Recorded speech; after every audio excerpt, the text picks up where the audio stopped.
Welcome to Mudding with BEAGS, episode 38. We are live, and I'm checking out the chats here, and I see Canadummies asking, wonder where the expression your name will be mud comes from. And I actually used to know the answer to that question, and it has to do with I believe a gentleman whose last name was Mudd. So if you look that up, there's an actual explanation for that. And I don't know how I remembered that or knew that, but anyways, there is an answer for that. So check into that. And Pants on the Ground is talking about St. Paul, Minneapolis being viaducts, and I have started to look into that. And it's a very common thing I'm finding.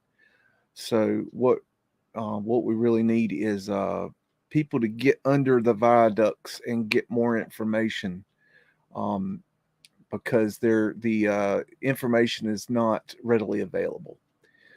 So, anyways, let's go ahead and roll the credits, and we'll be back shortly.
Mudflood Club. Welcome all, and in case any of you watched the mainstream news this week, please look in the camera, and we got that taken care of. And I hope that all are doing well. Mr. Pantson, I went to Minneapolis one time, and I remember going to Prince's Club. I believe that's the club he came up in, but then I believe he bought it.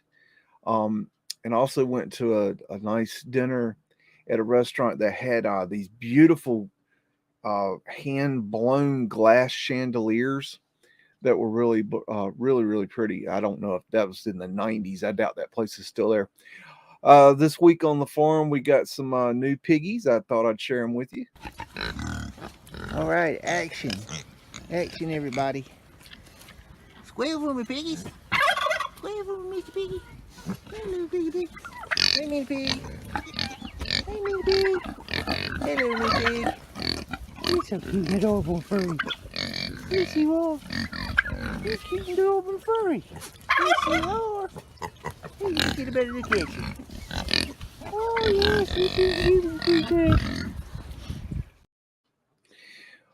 Welcome, Steps and Supercalifragilisticexpialidocious and Joseph Gale. How y'all doing? I saw Frankie was popping in earlier saying he had to go to work tonight, so he won't be in. So I guess he'll miss a train, possibly. I don't know. Don't know what we're going to run across. And let's see what we're saying. Let me read this. Just a second. What does this say? You gave mine unveiled the inspiration to look at manipulated Victorian age photography, which led to Cabbage Patch Baby episode. Yeah, I didn't know about the Cabbage Patch Babies. He contacted me behind the scenes before he popped off that Cabbage Patch video, and was asking me if I knew anything about it. I'm like, no, that's something I don't know about. And so I went and did a little research on it just to see what I could find, and I found a film about the Cabbage Patch Babies, and he had already found it, or found it at the same time. So I didn't have anything to add to it. But yeah, one thing I did, I had, and I don't know what the hell I put. I did find some interesting research, not on the Cabbage Patch Babies, but on storks. And I was looking into where did this Cabbage Patch Baby stork mythology come from? Why were they telling people this myth? Because if you look back in the histories, this myth is around. It's a thing. And it was weird. I wish I could find that damn research. I hadn't been able to find it. It's on my computer somewhere. And they were taught. It seemed that people in that time period almost strangely, and I know it sounds weird, but it's like they didn't know how reproduction worked. And it was almost like they were innocent of the idea of human reproduction. And so there was this myth of the Cabbage Patch and the stork, and it's really weird stuff. It's not tongue in cheek. If you go back and read the histories, there's something weird going on there. And I haven't been able to get back into it, and I can't find my damn, where the hell I put it. I'm in the process of I burn through hard drives like water. And I've already burned up a 8 terabyte hard drive this year. And so I did some research in order to figure out how to fix this problem of me burning up hard drives. I'm sitting here looking at probably 20 terabytes worth combined of hard drives, external hard drives. That doesn't include my internal hard drives. And that they keep failing and failing and failing, and I've had to upgrade and upgrade and upgrade and upgrade. And so I was trying to find a solution. I have found a solution, and I'll share that with you to help you guys in your research and in your general computer needs. This is what I found. The problem with external hard drives is what's called the SATA bridge controller board. And what that is there are 4 components to an external hard drive, or 5, really, depending on what kind. Let's say you're using a 2.5-inch hard drive. Your components will be the hard drive, whatever terabytes you have in that hard drive. Usually on the smaller ones, it's, I think, largest might be 2 terabytes, might be 1.5 terabyte. I'm not sure. The smaller 2.5-inch. And then you have the case, which can be plastic or metal. Then you have the SATA controller board module. And then you have the USB cable. And then if you have a 3.5-inch, which is what I use now, I've had to, when you go to the higher terabyte hard drives, you have to go to a 3.5-inch size. And what you have, the extra component of power, because you can't transfer that through the USB. Now, the problem is the SATA board. The hard drive plugs into the SATA board, and then your USB cable plugs into the SATA board. Okay. The SATA controller board.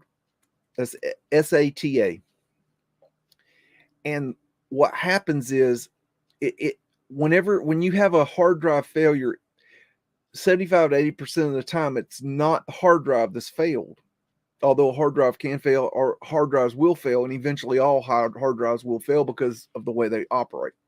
But for the most part, your hard drive's not failing. What it is that damn board, that SATA board. And the reason is that SATA board controller is they put in cheap China crap in these external hard drives. They don't put good SATA boards in them. It's built-in obsolescence.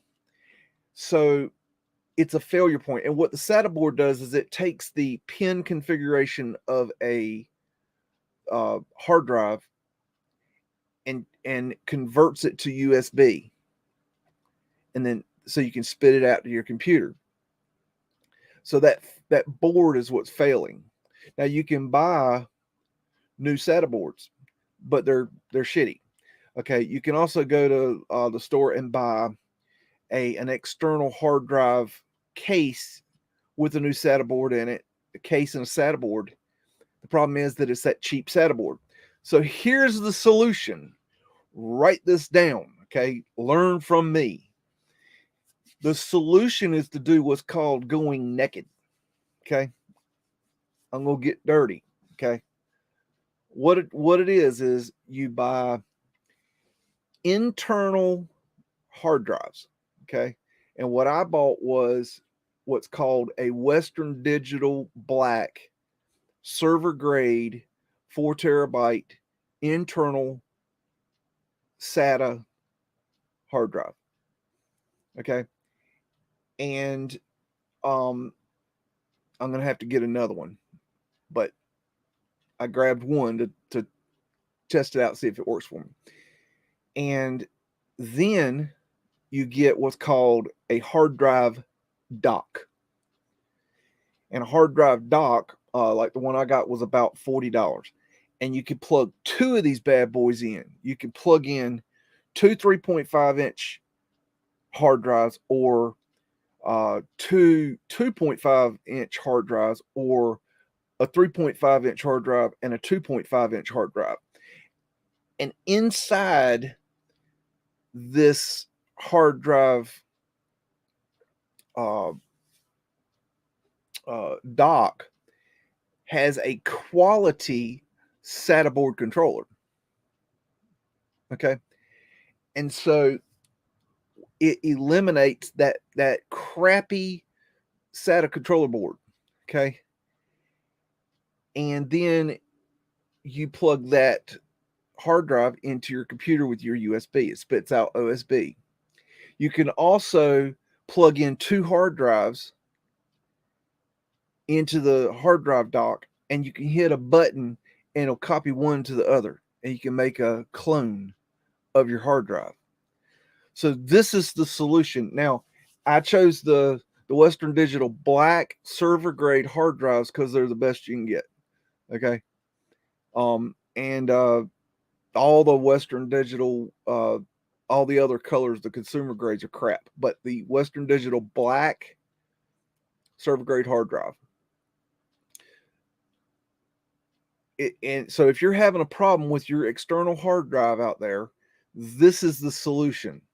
You can also take an old external hard drive and open the case. You can learn how to do that on YouTube, and take the hard drive out and plug it into this dock and get your data off there. It's not, your data's not gone. It's still there.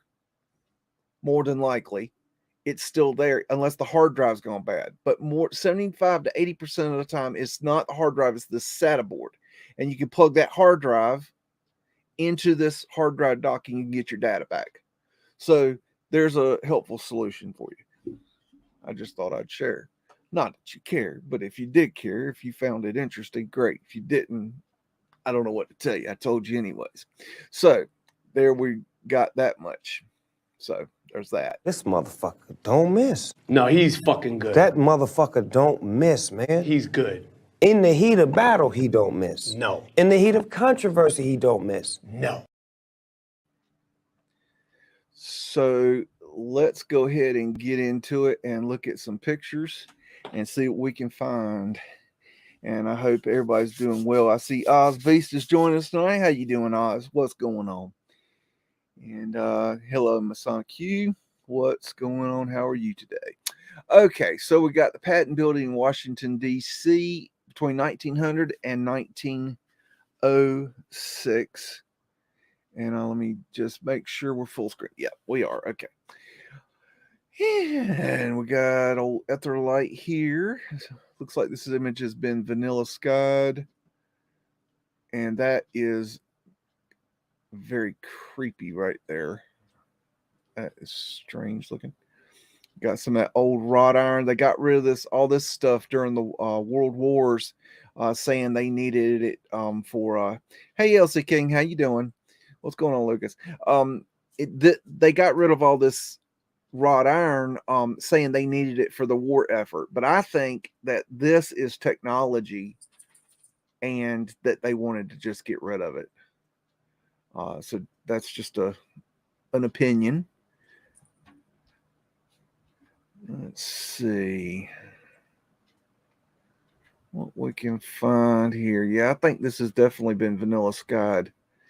You can see this weirdness up here. That doesn't even look like the top of buildings, but that is the top of buildings. So there's something weird there. Check out these old windows. They're cool. Very neat. 10-cent patterns. That must be a sewing. Yeah, I was about to say like a piece goods store. That's weird how that's sticking off the side there. Yeah, you can see the vanilla skying right there. I don't know how well y'all can see it, but it's right there. This is 100% vanilla skied. You can see the edge right here where they didn't get it close enough to the building. 100% vanilla skied. It's not done with a chemical process, as you know some other folks have tried to claim. And we have a flat earth asterisk right here. Old cool light right there. You know, these steps kind of look like maybe they were added or something. I don't know. They look kind of weird I don't know. They don't look right to me. See right there, that's how vanilla sky is done. This is vanilla skied, but this is like a mistake. And you can see these lines right here on the side, and this line on the bottom, and this line on the left side. That is a mark where the photographer was marking out border lines. So they were going to cut that part out of the image.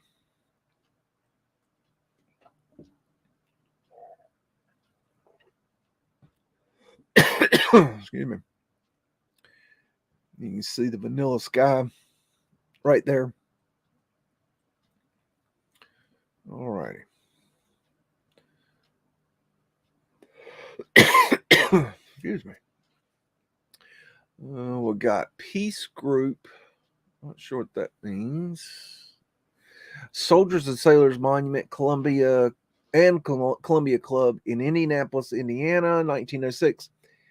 And this is one of those stereographic pictures. And if you know what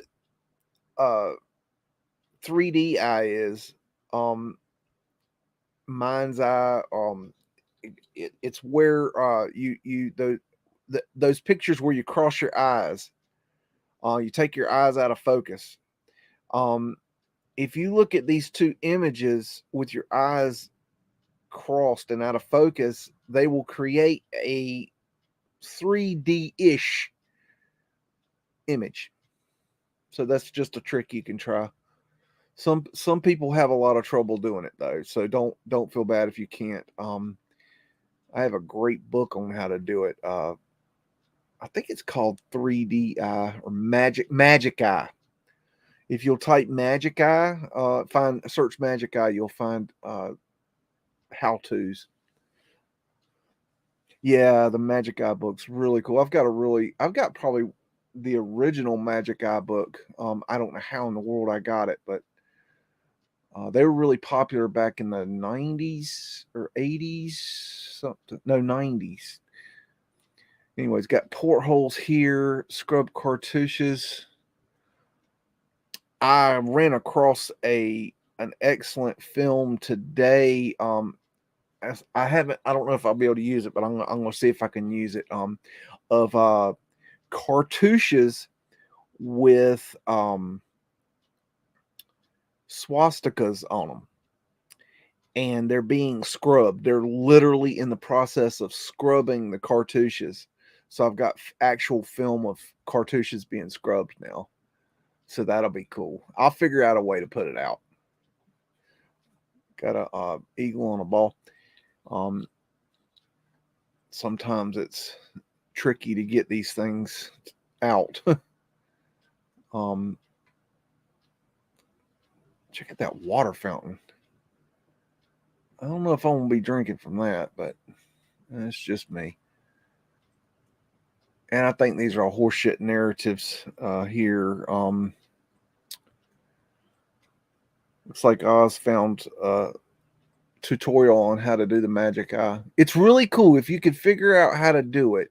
It's worth figuring it out because it's really neat. It's a really fun thing to see and look at. Got a let's see, Pennsylvania Avenue, Washington D.C., 1909.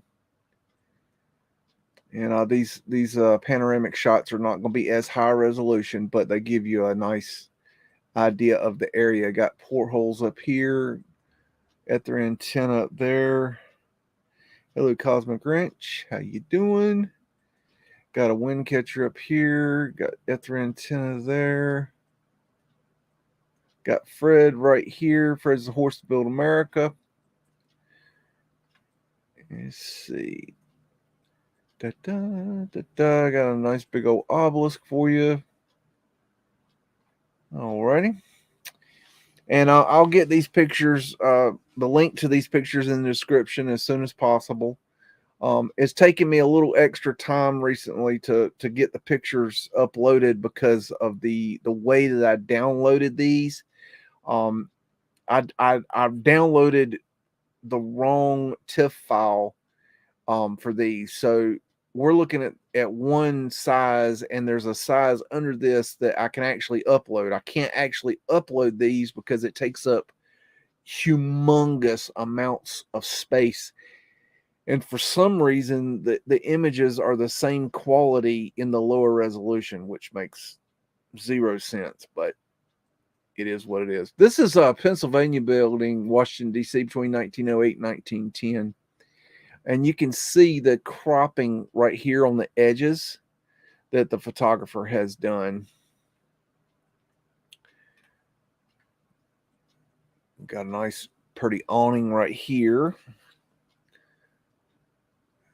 It looks like some kind of horseshit narrative stuff on the outside here. I don't know. I'm not sure what's going on there. It looks like soldiers walking or something. Arch.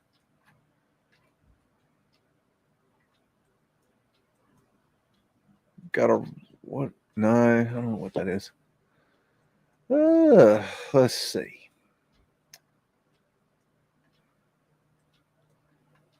Big old arches up here. Looks like a guy. Is that a guy standing up there? What is that?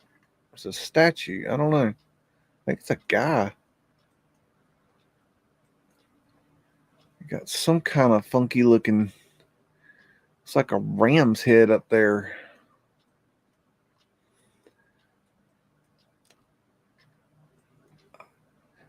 Man, we got some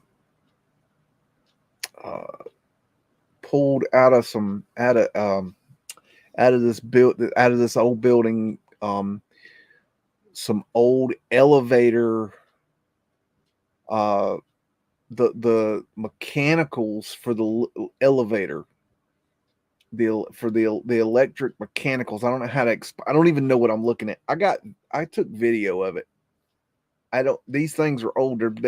We can't determine when they were made. It's somewhere between 1916 and 1943. We saw all kinds of dates on them, and I don't know. They're really, really cool. I mean, it's the old engineering. I mean, they're not Mudflood era, but they're, they're old. Maybe they are old Mudflood era. I don't know. They're old. they're really old. Although they do have what seems to be stamps that indicate that they're of our time, but I don't know. They're interesting. They're a lot different than the normal kind of mechanicals that you see. This is Philadelphia Post Office around 1900. And we got Fred down here. He's got his warm blanket on because he's a little chilly. And we have a cobblestone brick road that has been officially declared not melted. We have an arc light right here. And let's see. Clone of Fred's. Check out these. Those are cool columns. These look like prism glass, but they're too big. So I'm not sure what that is. Although maybe it's a prism glass I haven't seen before. But in general, the prism glasses were 3 to 3.5 inches square. So, and I've seen this kind of, yes, it is. This is a wind catcher window right here. It'll have the pivoting window.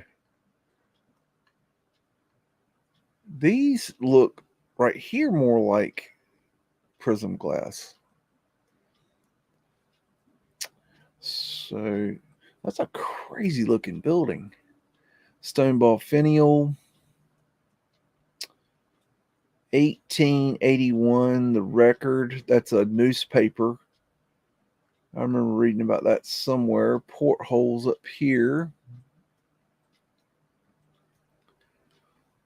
Horseshit narrative. I think, I don't know who I was talking to about this.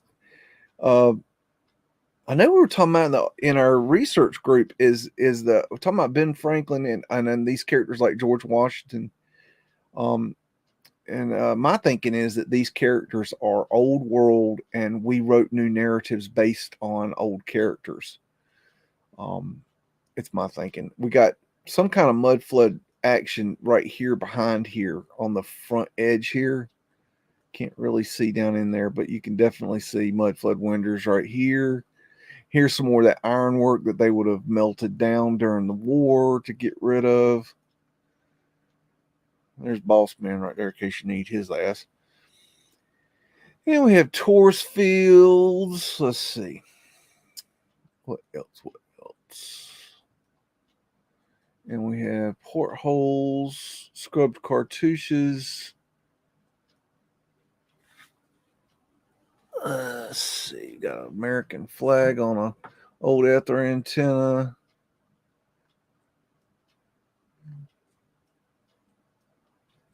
All right. That's enough of that one. Post Office, Pittsburgh, North Side, 1905.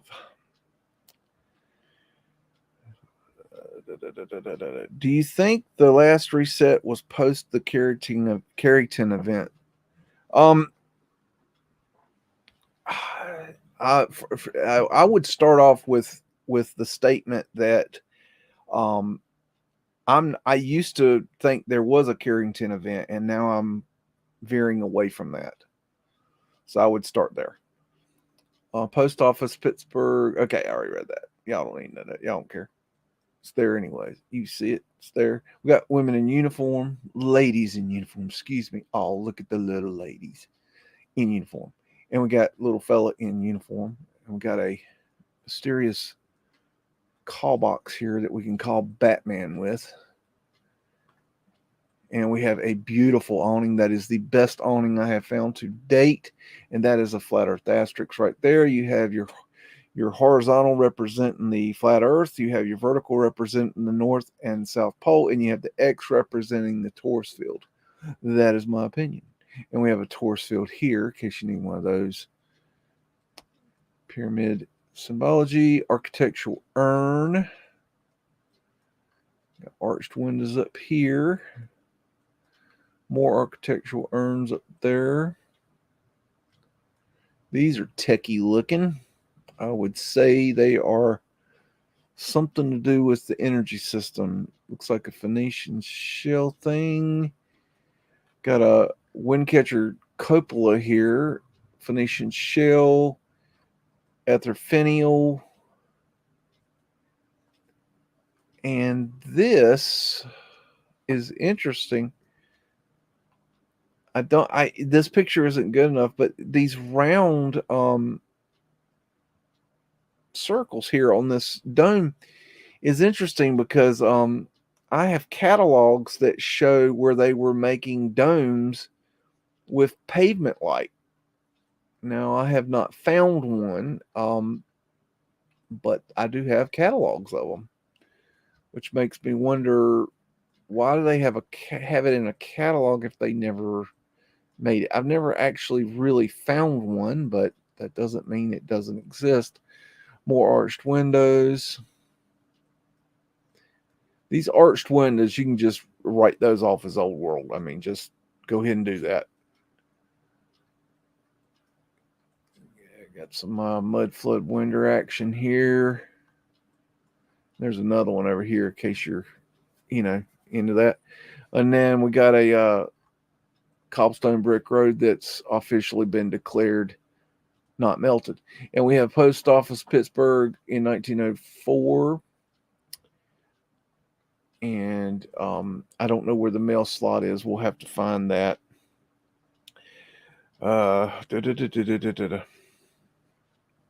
Sure, they could do a EMP attack. Yeah, sure. Why not? Absolutely. I mean, you want to see people lose their shit, turn the power off. Those people, those nice, kind people in line at Starbucks getting their latte are going to eat your face off when they cut the power off. So it's the nice ones you worry about. The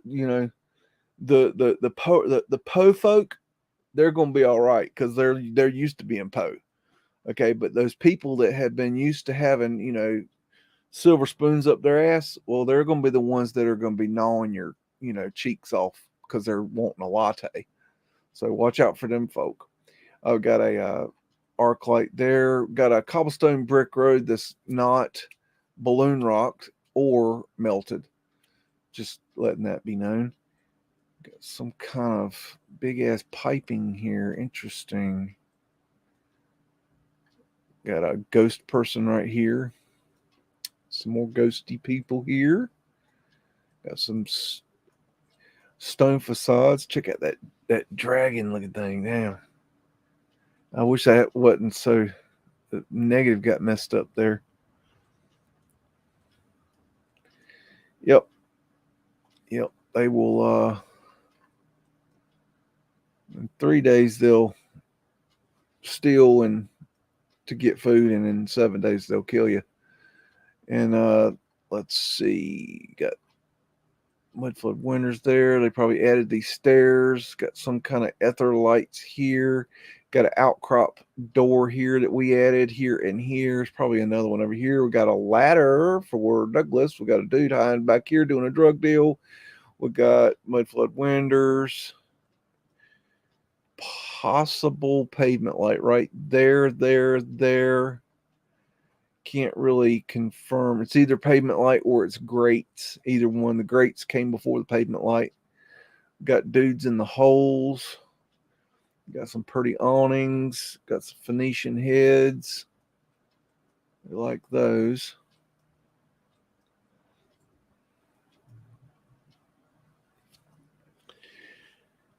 Oh yeah. Oh yeah. You take control. If you shut the power off, okay. All you have to do is shut the power off. Okay, you shut the power off. The gas tanks. You can't fill up gas tanks. Trucks can't move. People can't get money out. Your phones don't work. Nothing. No power, no go. Okay, because everybody that if people didn't have power, they wouldn't have had to wipe their ass. I mean, that's just the way it is. I mean, it's Torsfield. You see these, whatever's going on with them shooting up the power stations. I mean, that's not a joke, y'all. Y'all might want to think about that being more serious than you might realize. Because they take those out, Phoenician shell, it's over. There's some nice ether there. In case you need to have mercury balls on your ether got an ether antenna up there, mercury ball, and we got another ether over here in case you need that. And that might be part of wind catcher. That's the wind catcher input. And got a flat earth asterisk right here, otherwise known as a TIE fighter window. And we have another wind catcher here, portholes here, ether antennas up here and here, more ether with mercury balls. Got some kind of interesting symbology there. I can't see real good. More portholes over here. And then ether Phoenician waves, more wind catcher business. There's another ether You see where that negative had a piece of tape, it looks like, over it. Big old archway.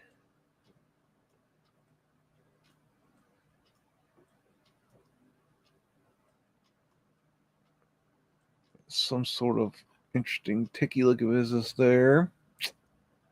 More portholes here and here. Great little building here. Phoenician shell, excuse me. And what are we gonna find?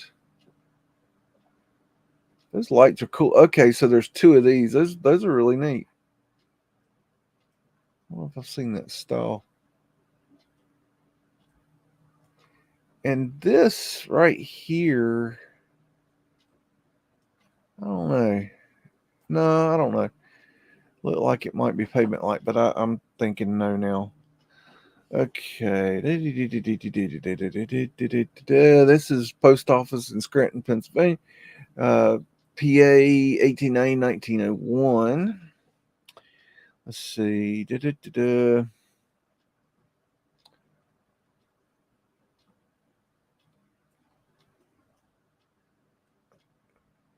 Mudflood windows. Got Ghost Man standing. Mudflood window there. And there's Fred. He is definitely the horse that built America. That's a crazy looking carriage. More Mudflood windows. There's a clone of Fred. Alrighty. Got another awning. Love a good awning. Lady in uniform. More awnings. Awnings just make my day. Eagle representing the Phoenix. Porthole.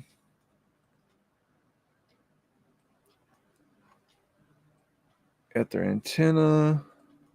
Wind catcher cupola. Torsfield. More of the wind catcher. Stoneball finial. There's a porthole. Now, see, these would open and they could control the air with these. There's a few of these left in the world. They got rid of this stuff. They took them out. They didn't work for us. The climate had changed, and we had to come up with HVAC. It just didn't work for us. These were meant for to give fresh air into a building and to give a little bit cooler air or warmer air and move air. They were meant to move air, basically. But for us, they weren't enough. We're hot-natured bastards. That's another thing. You take away people's air conditioner, they'll just drop dead. That's pretty much all they got to do is just take away the ACs. Yep. Presbyterian Church, Methodist Episcopal, Scranton, PA, between 1890 and 1901.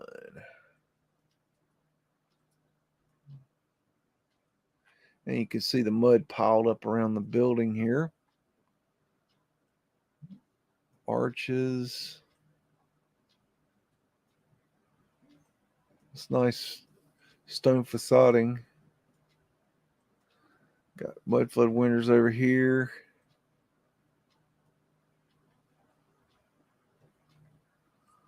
It's like stained glass over on this one.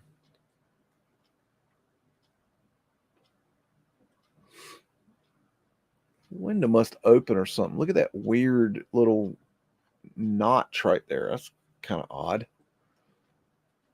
I don't know. There's a ether antenna right there in case you need that wind catcher there. Ether finial. That's the old arc light. That's wild. It's got a cone as a top. That's crazy. Old stained glass. I think they took the stained glass out and rearranged it and gave it the religious motifs that you see today. I don't think the stained glass we see is original. I think it's the glass, but I think they rearranged it to where it wasn't functioning. Whatever function it had, I don't think it functions anymore. And we have a old ether light there. It's like a obelisk phone pole. Strange. And there's an exit for a wind catcher. Otherwise, we call it a chimney. Let's see. We got President's Residence, Vassar College, 1904. So this is the president of Vassar College. This is his crib. So we got Mudflood window over here and a couple down here. And they've got these prism light looking glass windows. Kind of interesting. Very possible they're prism lights. And that's a weird cartouche. Obviously been scrubbed. Can't really make out what that was there. Got the finials up here and here.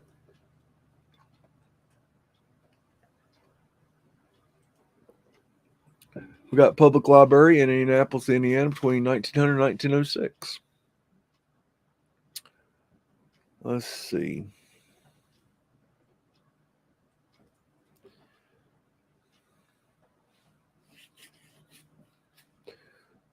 We have Mudflood windows down here. Like a flaming fleur-de-lis.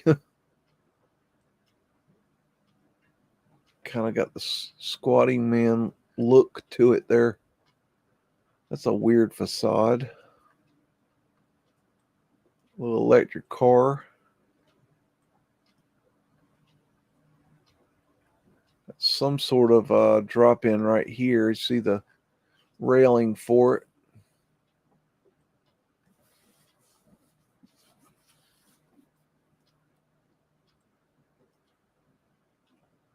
Some ladies' heads up on these.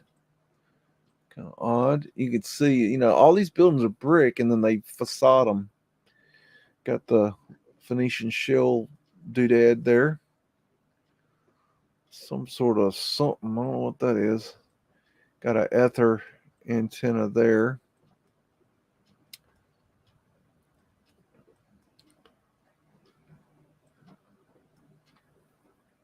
What we got here? That's an interesting statue. Star of David. Huh. Interesting.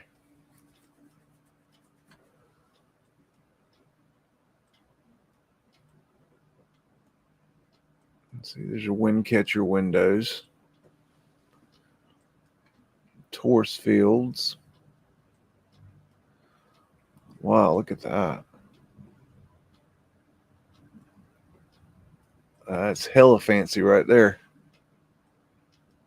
Jeez. There's that 3 arches with got big arch to 2 little arches in the circle in the middle. See that a lot.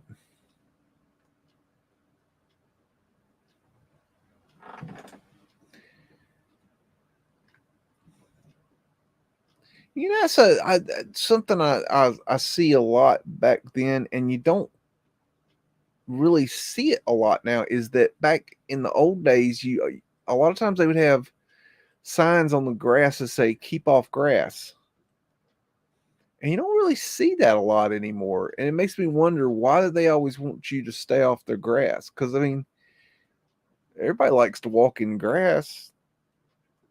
Although, now that being said, you really should look at the history of lawn mowing. And that's a whole nice, interesting rabbit hole to go down. I'll let you go that one on your own, but it's interesting. Public Square, Cleveland, Ohio, 1916. Got a panoramic shot.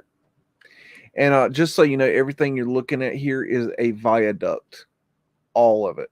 That's all viaduct. Every bit of it. Everything you see, every road. This whole area. This is one big ass platform. This has some wackadoodle history. This whole area. Just absolutely wackadoodle.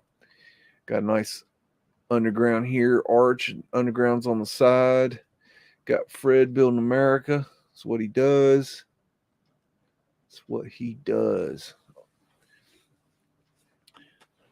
Let's see.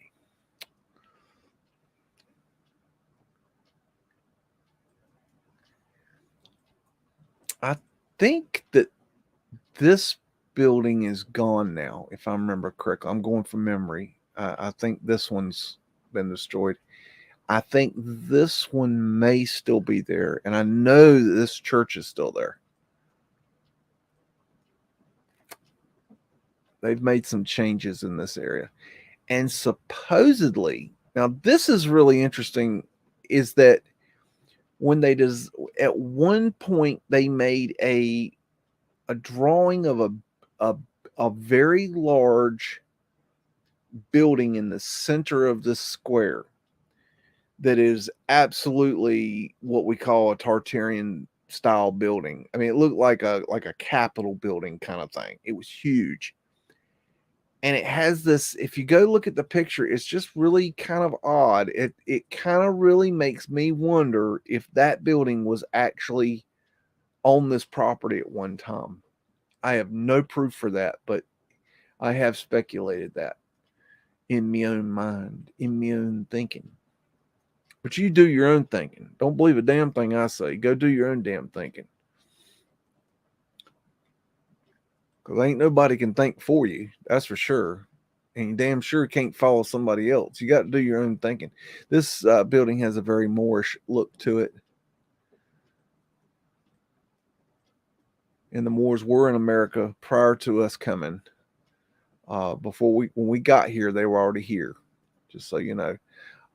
Big archways. This is a really cool building. One of these days, I want to get back to doing. I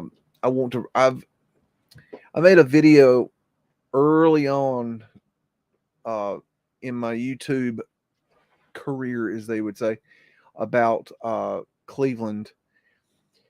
I don't even think I have it on the internet anymore. I took it down because it got so many.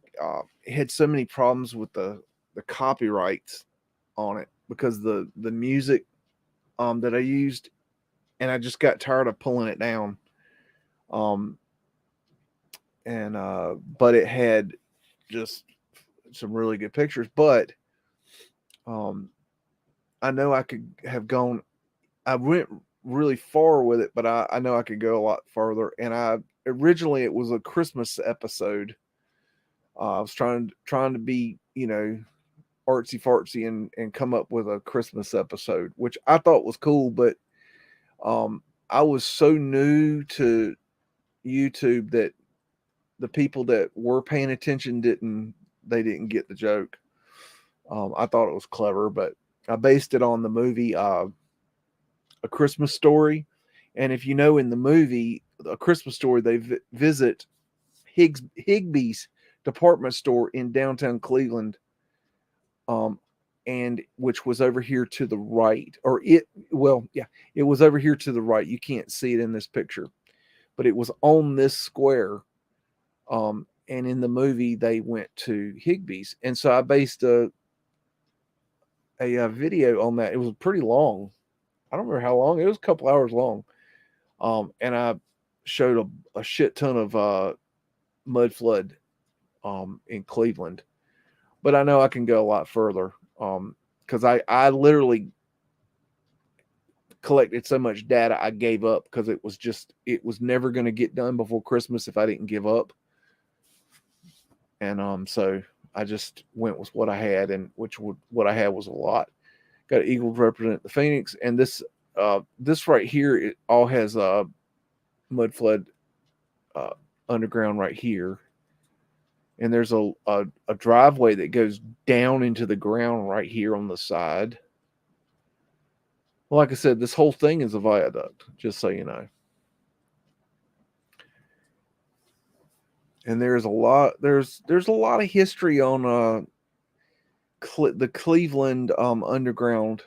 They covered it up saying it was a subway. That's how they covered it up in Cleveland, but it's yes, the subway's down there, but that's not what's going on there. This is a viaduct, and this is an obelisk right here in case you need one of those. So you can bring in your etheric energy. And it's got a bunch of course, Civil War horseshit narrative stuff plastered all over it. This is a Lucid Avenue. This is the main drag for the rich and famous at the time, and Rockefeller had his house on this road. It's no longer there, but got some trolleys. This building's still there. I think last time I looked into it, they were working on it. This is a really old one, but it's still there. A lot of these buildings are still there. Some of them are gone. Some are still there. I think all this is gone. Yes, all this is gone. This isn't here. This was replaced by Higbee's. The May Company. Yeah, this is pre-Higbee's. Oh, well, that's not necessarily correct. Higbee's, this picture was probably taken from the top of the Higbee's building, the original building, which is very cool in itself. And then they supposedly built a bigger one to the right here. This right here, all this right here, these buildings, particularly these ones right here. I don't know. That they may not be there in this picture. These I don't know. I don't know. That this could be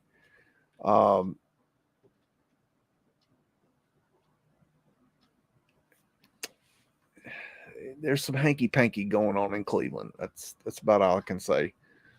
But yeah, I need more information. Hey GT, how you doing? Hello Joe K and James Sharp. How y'all all doing? We got Riggs, i.e. Riggs Library, Georgetown University, Washington, D.C. between 1900 and 1906. Who doesn't like a good library?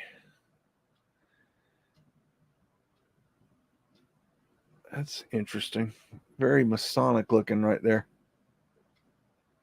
Huh.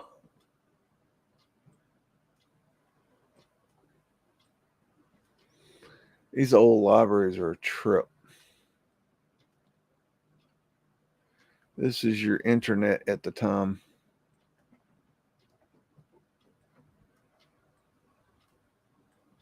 I remember the first time I went to the North Carolina State University library, and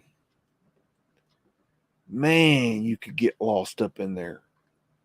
It was not nice like this. It was a very sterile books and shelves place, and it was, I remember it had those damn lights where as you walk the lights turn on, and as you get away they turn off, which is very creepy. But it was just, I don't know, millions of books. I don't know, so many books. Of course, I didn't care about books back then. I was there with my girlfriend, and we were trying to find a place to make out. But that being said, that's interesting. They got these right here grates, and it lets the light down. That's pretty cool. That's basically pavement light without the glass. That's neat. How about that? Okay. All righty. Rockefeller Hall, Vassar College, 1904. We got this is called a coin with a Q. Got diamond symbology.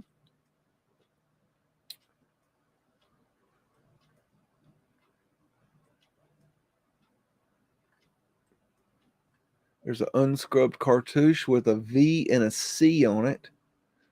Or could it be a scrubbed cartouche that then had a V and a C banged into it? Think about that.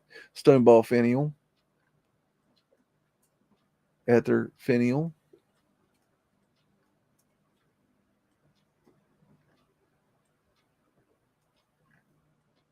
Very nice. Got Roger Williams University, Nashville, Tennessee. A.M. Townsend Press, 1916. Okay. And this is over there in Little Orphan Annie's neighborhood. If you're hanging out, Annie, I don't know. And we have some Mudflood winners over here and here and here and here, as usual. And more over here and over here, in case you need them.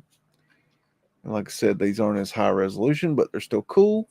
We have ruins after the San Francisco quote unquote earthquake and fire, 1906. And what we're gonna find? We're gonna find, well, ruins of, fire that has destroyed a city somehow, some way. And the trolley still ran the next day. And we have Mudflood windows here, and this big old sucker had to go. Got unscrubbed cartouches here, here, and here. Tourist fields. Yeah. Yes, would you like to sit in my lap? The Chihuahua has awoken. I guess the day can start. Bless you. My goodness, what, you got a cough due to cold? Don't be giving me no cold, son of a bitch. It's not derogatory. A female dog is called a bitch. It's not derogatory. Sorry, folks. And this right here, these little slots right here, where the joist went into the brickwork. So this is how they held the joist up. I believe this is a sign of old world tech. When you see this, to me, that screams old world. Yes, I know. And we have Savannah, Georgia, between 1900 and 1920. What are you yawning for? It's not your bedtime. Let's see. We've got Phoenician Ladies, National Bank of Savannah. Of course, we've got Boss Man here. Arclight. Barber pole. Every time I see one of those, I look down. That's some beautiful wrought iron work there. And going on up and go over here. Hotel Savannah. Savannah's cool. There's Ha Ha. What's going on, Ha Ha? Maybe we'll find a green man for you. I know you like a green man. Looks like unscrubbed cartouches there. Hard to see though.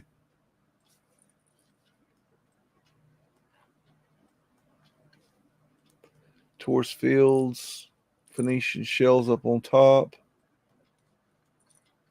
Got that weird shield cartouche thing. Can't figure the name out for it. Got an obelisk right here. It's hard to see, but it's right. This right here is an obelisk. In case you need, etheric energy. And there's Fred right there. It looks like Mule Fred. That's his cousin. That's Fred's cousin, the mule.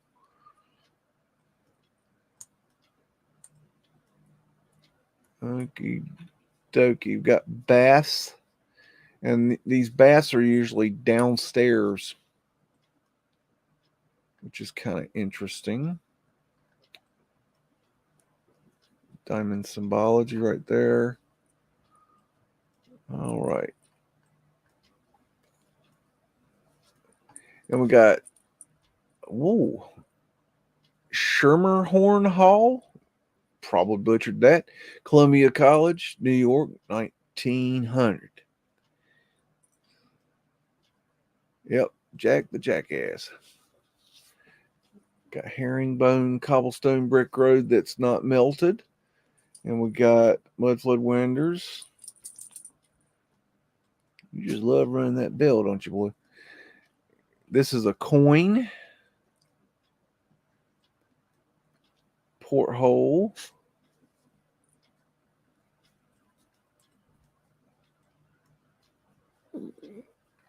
Could be a circumpunct right there at Eternal Flame. Got a clock. Clocks are expensive. Got a little scrubbed cartouche there.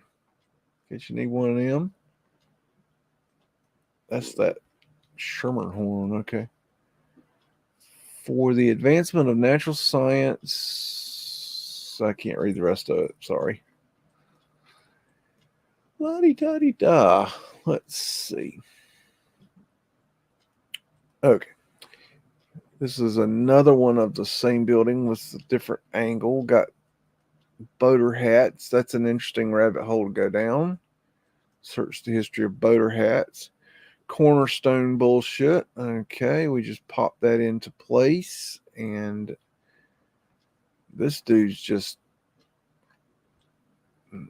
What's that thing? How's it go? You're so tall you look like a giraffe. That's why you look like a baked bean. Baked bean. Anyways. Let's see. What do you want? I've already given you a cookie. You ain't getting no more cookies. You done had a cookie. No. Don't even try it. Nope. Don't be kissing on me. I'll be kissing on dogs. Let's see. Sealy Hall, Smith Cove, Northampton, Mass. Between 1900 and 1906. What the hell was that? Quit making noises. We're in the middle of a live show. Don't you know nothing? Jeez. Anyways, Mudflood windows down here. Blah, blah, blah. But y'all get tired of hearing that. Mudflood windows. I get tired of hearing it. Every damn building's got mudflood. Every damn building's got damn Mudflood windows. Got a flat earth asterisk right here with the diamond symbology in the middle. Diamond symbology here. Circumpunct, first original symbol for the creator. Phoenician wave there. I know that's not as high resolution. Stoneball finial. Torus field.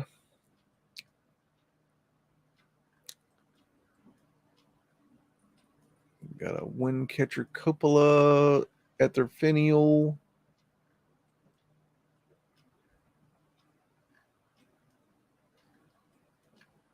Okie dokie. Got Shortridge High School, Indianapolis, Indiana, between 1900 and 1910. You can see the negative has had some issues, but you can this shows you how Vanilla Sky is done, which is cool. And we got ladies in uniform, always wearing their Sunday best, even on Tuesdays. There's an orchestra coming to town to play in the Mudflood Winders here. This is a modification of something, and this is original. And we got Mudflood Winders there. Got unscrubbed cartouches with S's in them. And it's my opinion, and opinions are like tail holes, we all have them. This is mine, that the English language is the old world language. Just an opinion. Got a coin right here. And these coins, my understanding, and Maggot, I don't know if you're here or not, but my understanding is that these coins are not only decorative, but they also give extra strength to the corners. There's a flat earth asterisk in case you need that. Little shield cartouches there, more flat earth asterisks. Got these flat little cartouches with nothing on them, which means they're scrubbed. Possibly a porthole there. Got a little ether finial right there.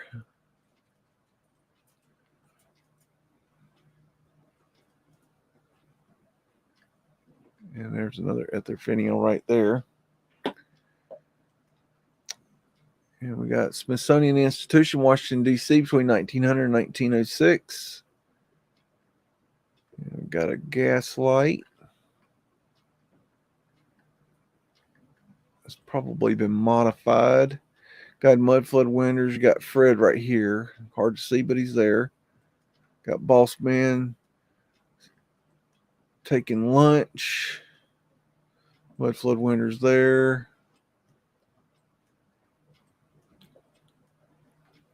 Mudflood Winders there. More Mudflood Winders there. Another gas light. Rose window. It's been raining here today. I took half the day off. Went in and did some work this morning. Right now I'm working on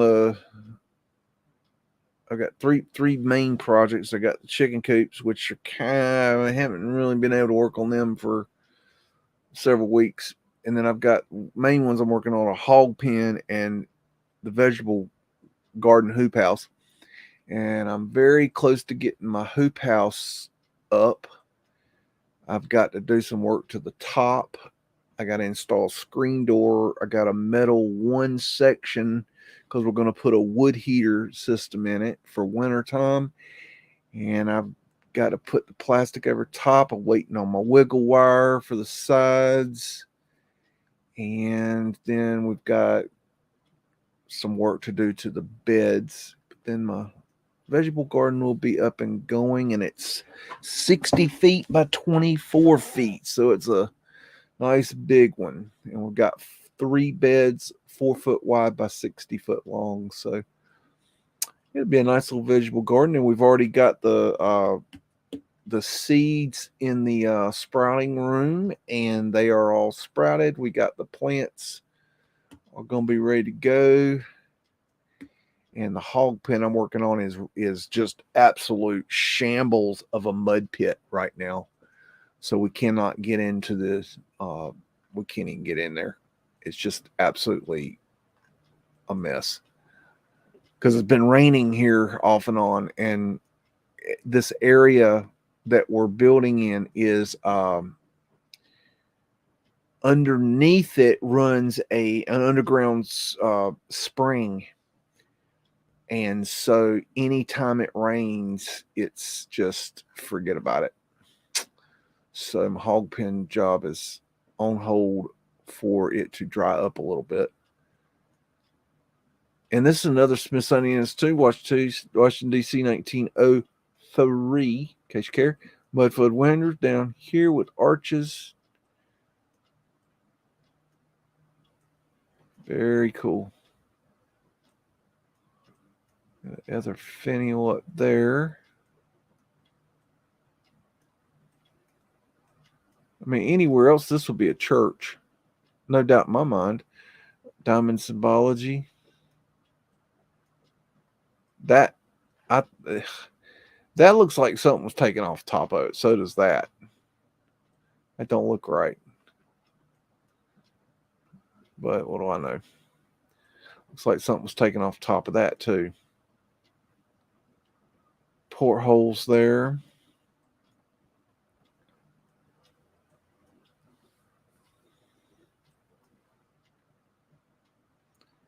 There's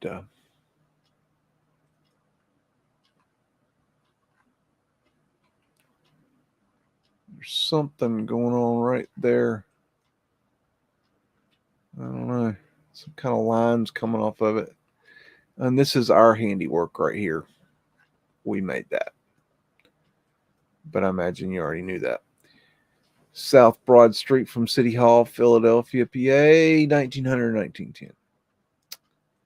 Got a little bit of cobblestone brick road that is, well, no, not melted. Got some little fellows hanging out here. Something going underground right there and there. Got portholes. Got a dude hanging out the window, doing whatever dudes that hang out the window do. And we've got an arc light.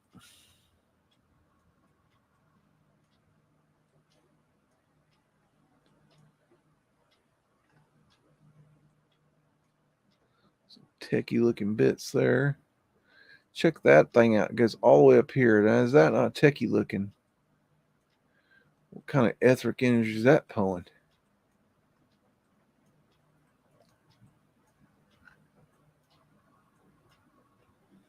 Yeah, it's funny. As a lot of you may know, in my videos I use all kinds of different music, but it's hilarious to me how many people will tell me they did not like the music. Like I hear I love the music all the time, but I also hear I don't like the music. But what's funny to me is, why do you think I fucking care? I don't give a shit if you like the music or not. I just don't understand what makes people actually think, like, it's like any video on YouTube or anywhere, if you were to like leave a message for somebody and say, I don't like the music you use, I don't know what makes you think that person's going to give a damn. They use that music because they fucking liked it. They don't care what you like. It's not, it makes no sense to me. It's like, you know, it's like telling somebody, I don't like the shirt you're wearing, it's the wrong color. That person's going to look at you and tell you to go fuck yourself. And then you're going to be butthurt because they didn't take your opinion. What the fuck are you giving your opinion about that for? Come on, people. I know, it's just funny to me. It's like, and of course I always leave some smart ass remark like, there is a mute button. Hit the motherfucker. What? God almighty. It's just funny to me. I don't know. Anyways, we got some nice ether tech up here. Portholes. Welcome to my life. There's Fred. Fred's Horse Build America. And that's what he does. There's Boss Man, son of a bitch. Got a door outcropping right here. We add those because we don't want the cold air rushing in and out with these big doors that were left by, the previous occupants. And you got an arc light there in case you need that. And it's on this pole right here. You see this contraption right here? They could pull a little doodad and it would lower this light down because these lights would pop a lot. And they had to replace them a lot. So they weren't like today. Although if you look in the history of the light bulb, the first light bulbs they came up with lasted a really long time, and they went back to the drawing board to design the light bulbs so that they would not last very long. They created obsolescence for the light bulb. They created a great light bulb and then created the light bulb that we know today, not the LEDs, but before that, the incandescents, so that they would pop after, not using very long because they wanted to sell light bulbs. Look into that. It's very interesting. Very interesting. And basically that's anything. You name it, they've got built-in obsolescence into it. It's like a DVD player or a CD player. It's got a built-in mechanism that it runs the track so many times. And once it goes to that so many times to the end of that track, then it stops working. Although those tracks can be reset if you know how to do it. But if you were to take it to the service person to say, hey, I need my DVD track reset, it would actually be probably cheaper just to buy a new DVD player. You see how they do us? Obsolescence. Southern Military Academy, number 2, Charleston, South Carolina, 1909. Because we've got to train all these military people. These military academies were just everywhere.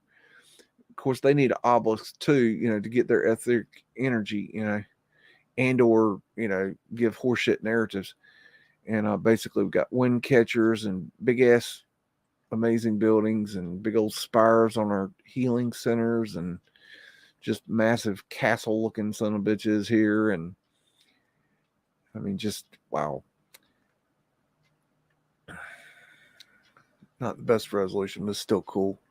What's that say? What we got down here? I can't read it too good.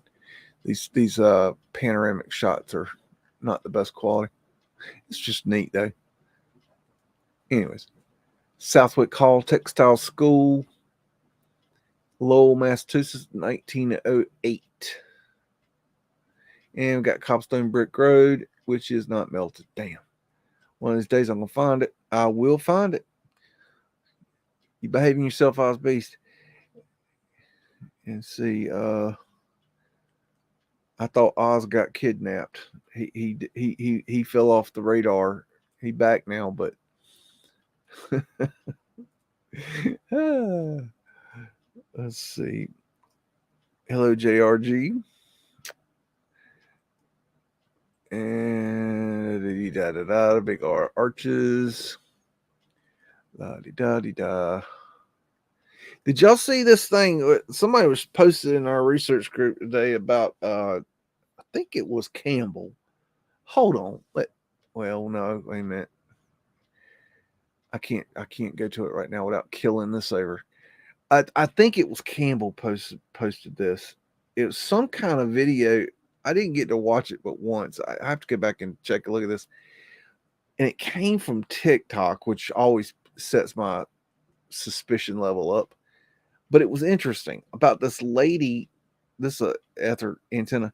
This lady, she had got a coin here. She had taken a picture of a sky, and then she changed the color somehow. Look at these big fences and these big arches. She changed the color or something, and then it's like you see all these patterns in this cloud, and they look very electronic. This is part of Cotton Mill, Spartanburg, South Carolina, 1909. And I just thought it was really interesting. I don't know what's up with that. I don't know if y'all have heard of that or seen that or whatever. But it was interesting. I imagine Campbell will talk about it soon. And maybe he'll have dug up some more information on it. But it was, you saw it, haha. What was going on there? I didn't get time to look into it, but it kind of was like one of those weird things. It's like, I better look into that, see if it's bullshit or if there's something to it, because there's something weird about that. But I don't know. You got Mudflood winters down here. Smokestacks that weren't originally smokestacks. Don't know what they were. Got a railroad track coming in here. We got the laundry hanging out over here in case you need to get your whites done. Hidden technology. Okay, hidden technology. I don't know what was going on there. Very strange. Street scene in Savannah, Georgia, 1909. Got a cobblestone brick road that is, well, no, not melted. Sorry. And we got Mudflood over here dropping in. And got arches. Georgia Supply Company. Got Fred. Fred is building America. Da, da, da. Got a clock. Clocks are expensive. Got a Windcatcher cupola. Ether antenna. This whole car back there. Good dokey. I'd rather kiss Medusa before watching TikTok. Matter of fact, I think that might be the first TikTok video I've ever watched. I sure as hell don't remember going to TikTok, but I clicked the link. It's just something Campbell posted in the research group, and I clicked on it to see what it was. It might have been interesting, and it was weird. I don't know. I just thought y'all might have heard of it. I don't know. This is Savannah, Georgia, also 1909. And we got a possible obelisk there. Arched windows. Got a door under the door. Kind of sus. Mudflood windows there. Lots of Mudflood windows around the bottoms here. Got their antenna. Coin.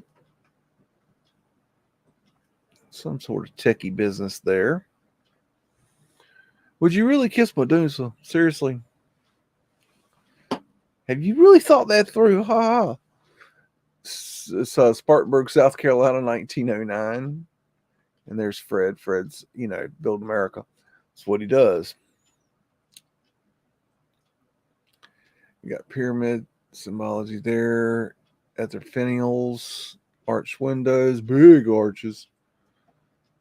True's store. Got a fountain. I believe fountains are old world.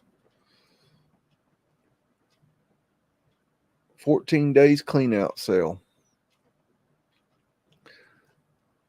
So they ran those crappy little sales too.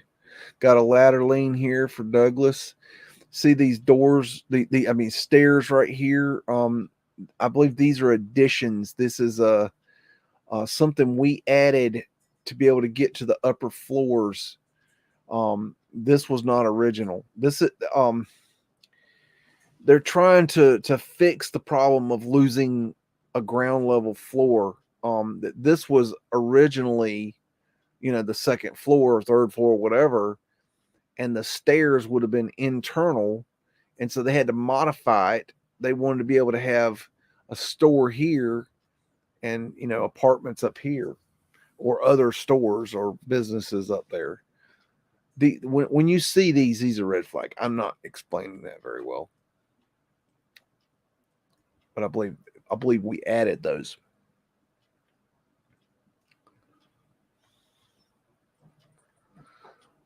Yep, the Jolly Green Giant's coming to dinner, haha. St. Simon's Select School, New Orleans, 1906. And we got a mud puddle. This is what my job site looks like today. No go.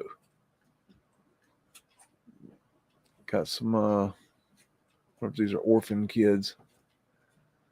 Boys will be boys. That statement is just fact. Flat fact. We can't help it.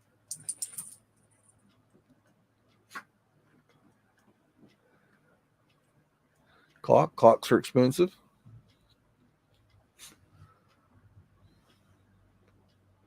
Yep, Jolly Green Giant.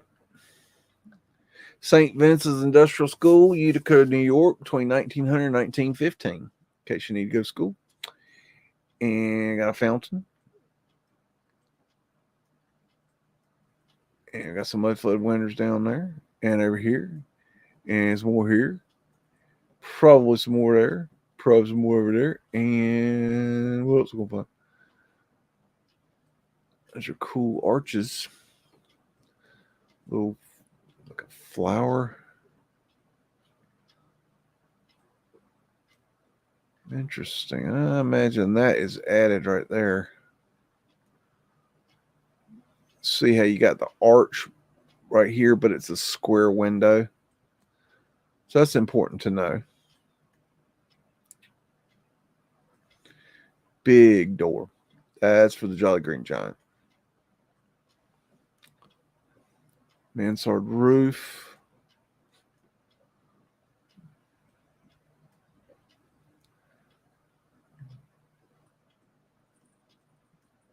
That was added.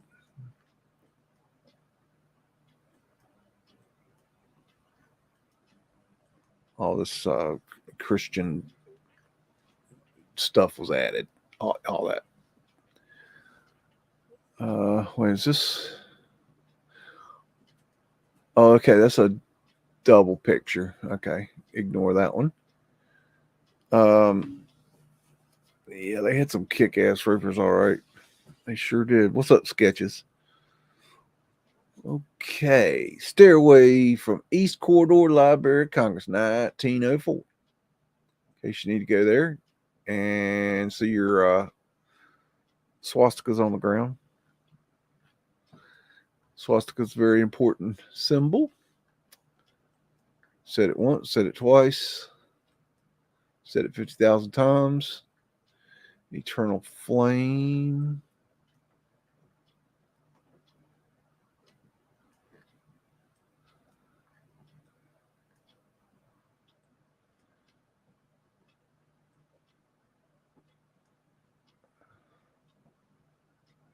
Is that your Medusa there, haha? You're talking about kissing on Medusa. I don't condone such activities, but if that's what your thing is, I mean, get your freak on. Getting into some Green Man territory here there for you, in case you need that. Wouldn't be surprised if a Green Man didn't pop out. Phoenician waves. Sometimes you got to look for that eagle representing the phoenix. Taurus fields.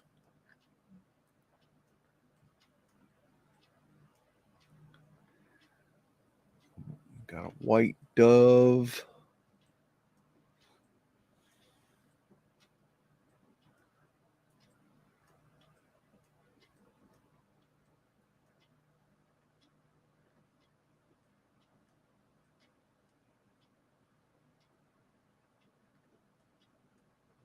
Just amazing details. It's interesting. We got a giant with a like a little person or something. I don't know. That's kind of weird, right?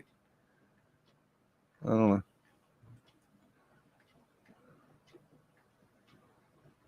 Got Aladdin's lamp there. Oh gosh, I thought that was going to be the I Ching. That's a nice rabbit hole. If you're bored and need to go down a rabbit hole, just jump into the I Ching. Very fun. And that shit's creepy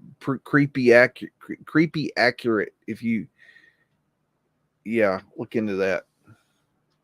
State House, Indianapolis, Indiana, between 1900 and 1906. I used to do I Ching as kind of like a party favor, like just for fucking around.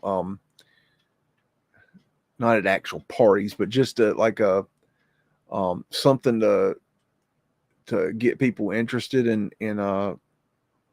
research and information and knowledge, and I would pull out the I Ching on them and fuck with their heads basically, because it would freak them out. If you get the I Ching, it can be a very interesting tool. Mudflood winners, in case you need those. Hadn't done that in a long time though. I don't know. People around here are just too stupid to even bother with, to tell you the truth. Anymore, they're just there's a very large lack of intelligence in my zip code, which is sad, but it is what it is. I tried for years to wake the knuckleheads up around here, but they all just seem to want to drink their beer and watch their TV and live their shitty little lives. And, well, I just let them now. Ain't nothing I can do about it. So, got some horseshit narrative statues up here. These are obviously new. We added these. Portholes back here behind them. Venetian shell. I bet there's a green man up in there for you, haha. You have to look real close.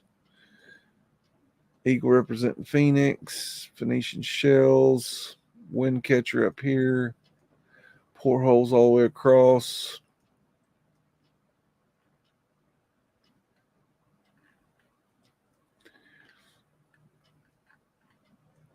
Wind catcher cupola at their antenna. Portholes going across. More portholes. Venetian lady. I just feel like there's a green man in here somewhere. I don't know. I ain't found him, but that don't mean much. They hid green men everywhere. They love that. They loved them some green men. I tell you that. I'll tell you that right now. Porthole. Looks like something might have been originally on top of this to me. I don't know. State Life Building in Indianapolis, Indiana, between 1900 and 1910. And this negative's obviously been corrupted, but we could still get some detail out of it.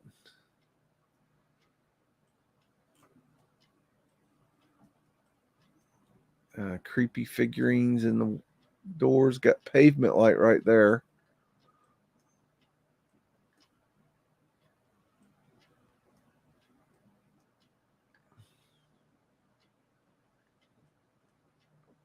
Tartarian lions. These are actual prism glass. That's the real deal. There's some more.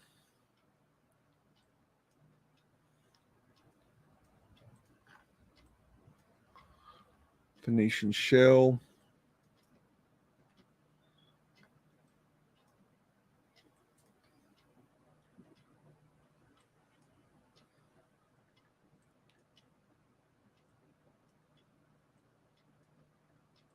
At their antenna with mercury ball.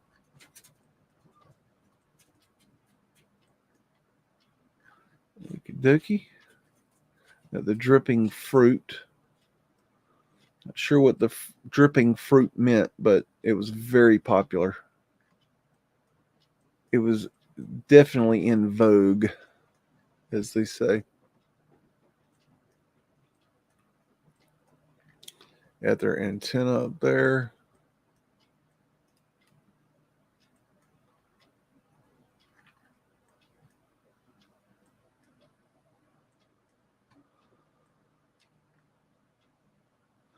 Okie dokie. State, War, and Navy Building, Washington, D.C., 1902.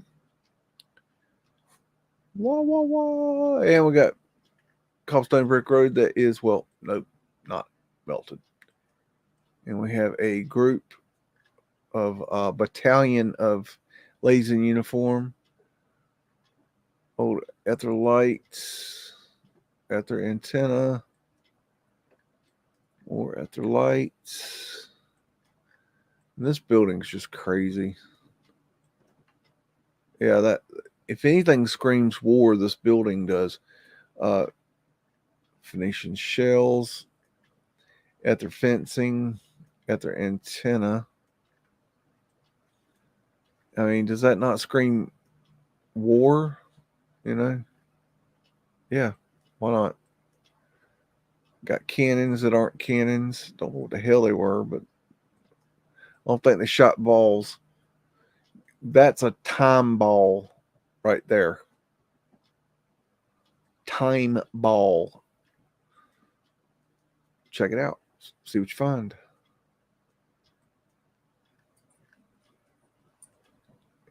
There's another picture of it in 1880 to 1897. Got some hanky-panky going on right here.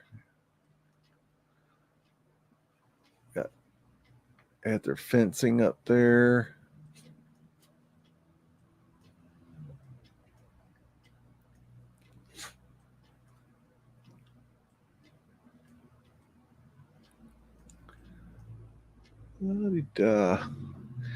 And of course, Fred's back here. Building America. And we got Statuary Hall, North End, capital Washington, D.C. between 1900 and 1906. And we'll go check out some statues.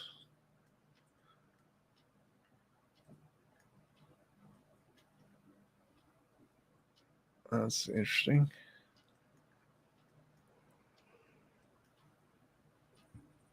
Pretty cool. Tourist fields. Those lights are neat.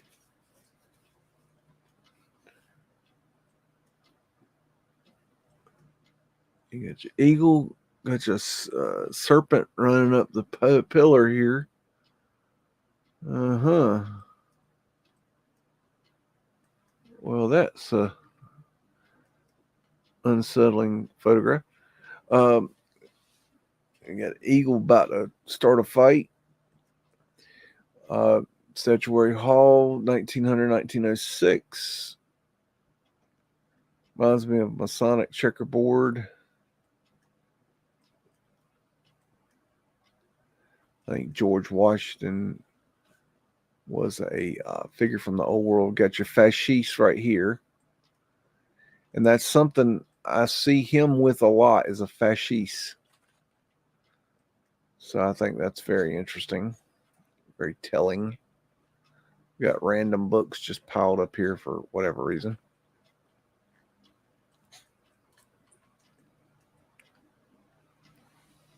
Tourist field.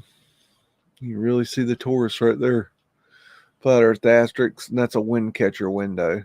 You can see right, you'll follow it down. You see these strings right here? It's tied off right there, and you follow the string up,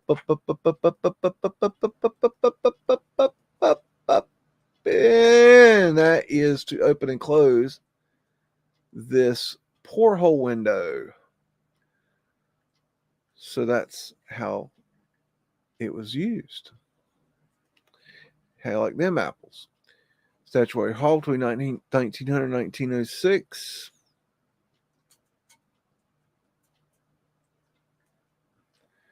A different angle. It's interesting. You got this doorway going down into the ground right here inside. Very telling. You're telling on yourselves. It's got the fascist wrap. I don't know what else to call it. Going up into there's that weird statue again. Students, Balk School, Detroit, Michigan, between 1910 and 1920.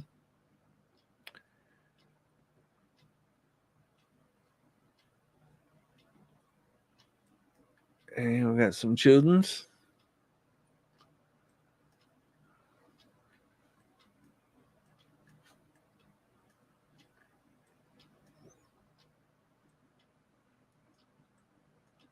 I cannot tell you how many of these schools there were around the country that look so similar to this. Thousands. This building is one of the most common buildings in the old world. We call them schools, but there were a ton of this style building with the red brick and the white stonework in between as the accents. Very, very, very popular. I can't remember it. Just in my home city, there was like 6 to 8 of these suckers. Diamond symbology. So it was very very popular. We even have one in my home city that has, still to this day, has Tartarian griffins on the front, right here on the front door.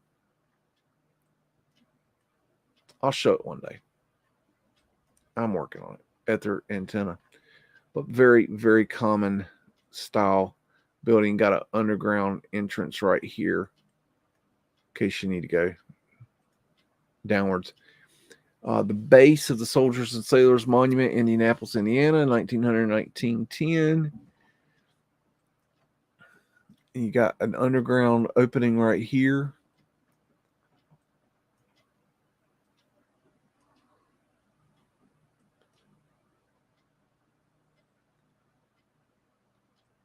Hey, haha, is that a green man right there? Verdict is, see if I can find you another one you can.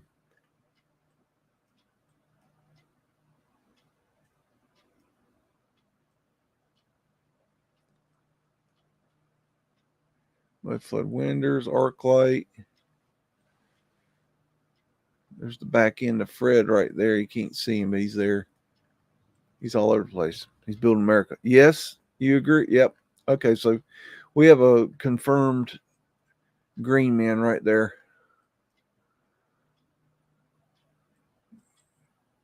There's some interesting symbology there. Templar cross.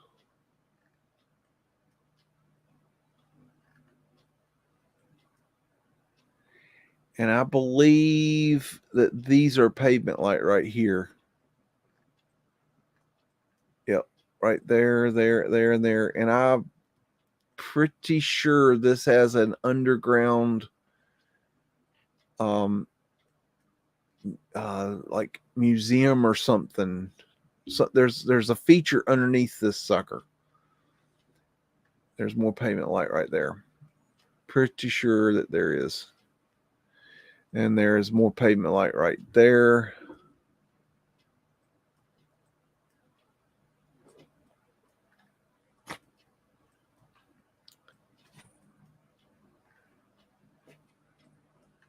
Englishes. Scrubbed cartouches.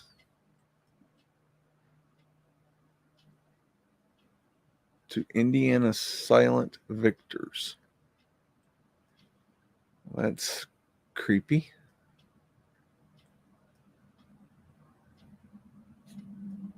Yeah, we definitely pounded that in later. Okay. Capital Washington between 1900 and 1909.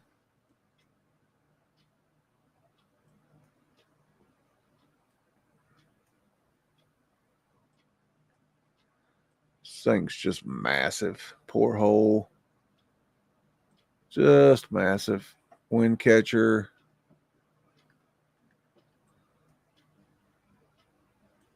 Tourist fields. That I'd say is some sort of photo manipulation right there. Not sure what's going on there, but they probably had somebody on the stairs and they didn't want them in the picture, which makes no sense, but whatever. Hide it. Don't hide it. I don't know. Capital Washington, D.C., 1909, or 1900 to 1906, excuse me.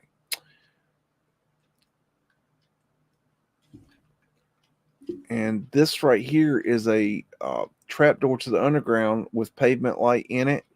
And this was an elevator.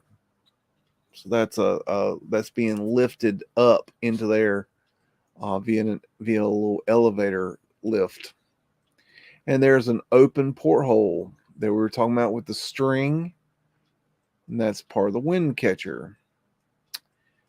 And this has been Vanilla Skied, 100% proof right there. You can see the etching right there. Matter of fact, they messed it up right there. and they really didn't do a very good job there. So 100% Vanilla Sky. You can see they messed it up here too. And here they didn't do a good job. So here yet again, we have proof of photo manipulation of a photo that has been Vanilla Skied. You can see it here, and it is not officially a chemical process. It's a chemical process. Yes, it is. No, it's not. It's not a chemical process. Yeah. I noticed they hadn't clapped back at me over that. Anybody else notice that? Oh, Woody and oh, Ewar. They flapped their gums for a couple days, but they never clapped back, and they can't clap back. You can't clap back over that. How stupid they'd look if they clap back. Tried to pass off a bunch of bullshit. Poor hole.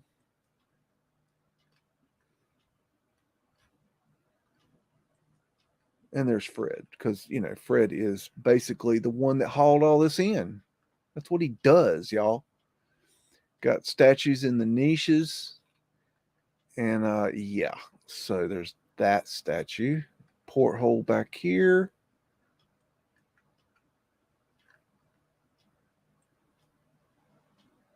Check out that arc light.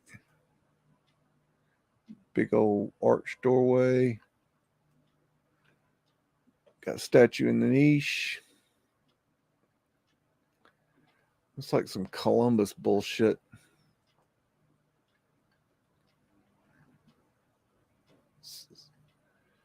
I think that's representing the Phoenician shell.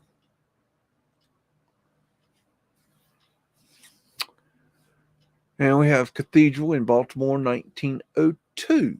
And we have Cobblestone Brick Road. That's, well, nope, not melted. Sorry. I got excited there for a second thinking I might find it. But yet again, I've not found it. Look at all this wrought iron. They like to get rid of the wrought iron. That had something to do with the tech, I think. And this has obviously been Vanilla Skied, 100% proof. Yet again, Ewar and Woody have been found wanting, because that is how Vanilla Sky is done. They scrape the negative. There is no chemical process other than a knife scraping a negative. It's very simple. It's not complicated. Oh, it's a chemical process, and blue and red and purple and green. More like I believe that when my shit turns purple and smells like rainbow sherbet. And we have a clock, which are expensive, with 4 ones. So there's your Mandela effect trigger. And we have a very poor job on the Vanilla Sky right here. And of course, a wind catcher. In case you need that. Just very poorly Vanilla Skied. Sometimes they didn't need to do as good a job as others.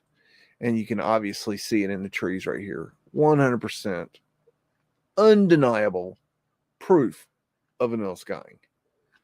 Undeniable. I would like to hear somebody deny that. And I mean being serious, because I know somebody go, oh, I'll deny it just to be a smartass. And Taurus Field.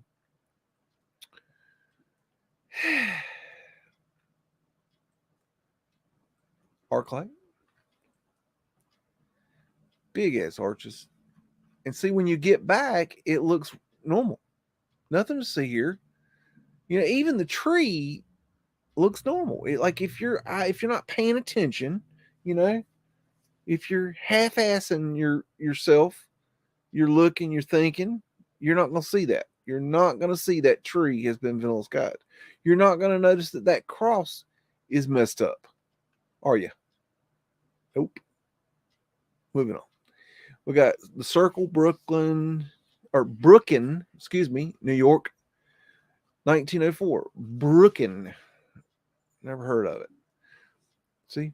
Brooklyn. Wait a minute. It's labeled Brooklyn. Oh, no, it is Brooklyn. Oh, okay, I see what it is. Okay, it is Brooklyn. Excuse me. Excusez-moi. See? And we'll go on. I don't know. Finish shell, maybe. Porthole. Diamond, pyramid symbology. There's a Tartarian lion for you in case you need him. And what else? Wind catchers. Big old wind catchers. And we'll go find Mudflood winners right there. And freshly planted trees. More of everything. More. I guess that's the Brooklyn Bridge. I would guess. How about them apples? No wonder I hadn't heard of Brooklyn. It doesn't exist. So I was testing you. See if you're on your toes. I'm sure somebody's going there. That's Brooklyn, you idiot. You stupid moron. It's okay.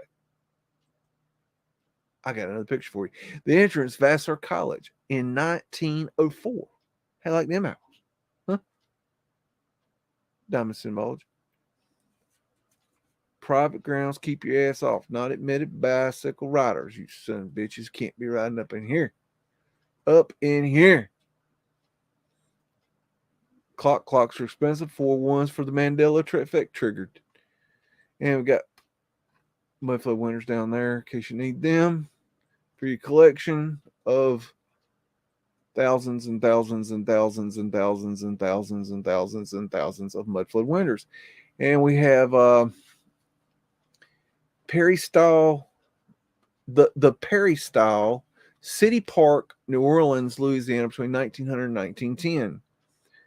So, as above, so below, and Tartarian lions. And we have this amazing structure with torus fields and flat earth asterisks and more Tartarian lions in case you need that. And it's been in Villanilla skied and more Tartarian lions at their lights. Lots and lots of Tartarian lions and flat earth asterisks. Here's another shot. Got some horseshit cannonballs here with the bomb, the innards for the bomb or whatever you call it. See the hole where I can light the bomb. I don't know what to call it, so I didn't call it. That's a big old tree.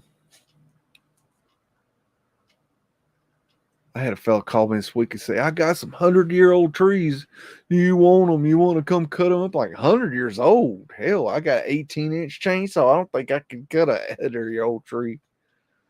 He said, no, there's some that are 15 inches. I'm thinking 100-year-old tree, 15 inches.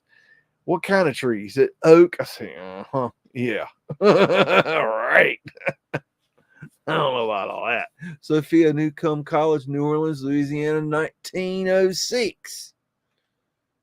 And I don't know about these roads, but, well, whatever. Ladies in uniform. Got a bunch of ironwork. In case you need fancy dancy. Got some kind of doggy critter thingy. Mudflood winders. Look how big that wind is compared to those ladies. Jeez. Architectural urns.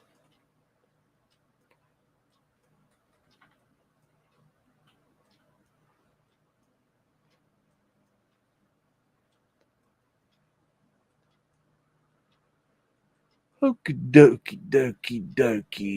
Let's see. What else we got? We got Theological Seminary, Andover, Massachusetts in 1904.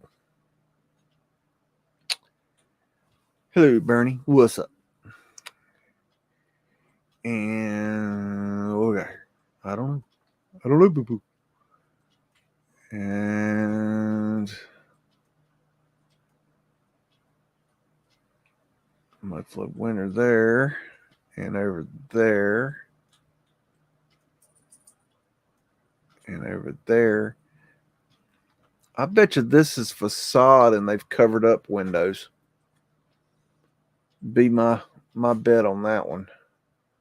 Wind catcher. Clocks are expensive. Can't tell about the numbers. There's your ether finial. All right. Oh, Thomason Hall, Indianapolis, Indiana, 1904.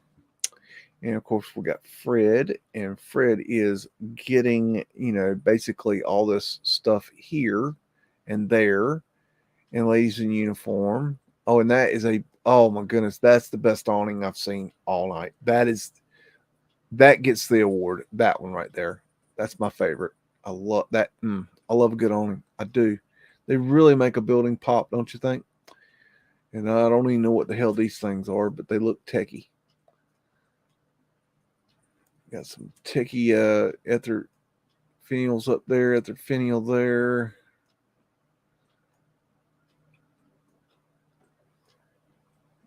Here's a nice little ether antenna for you. Got some pointy bits there. Wonder what they're pulling in. Phoenician shells.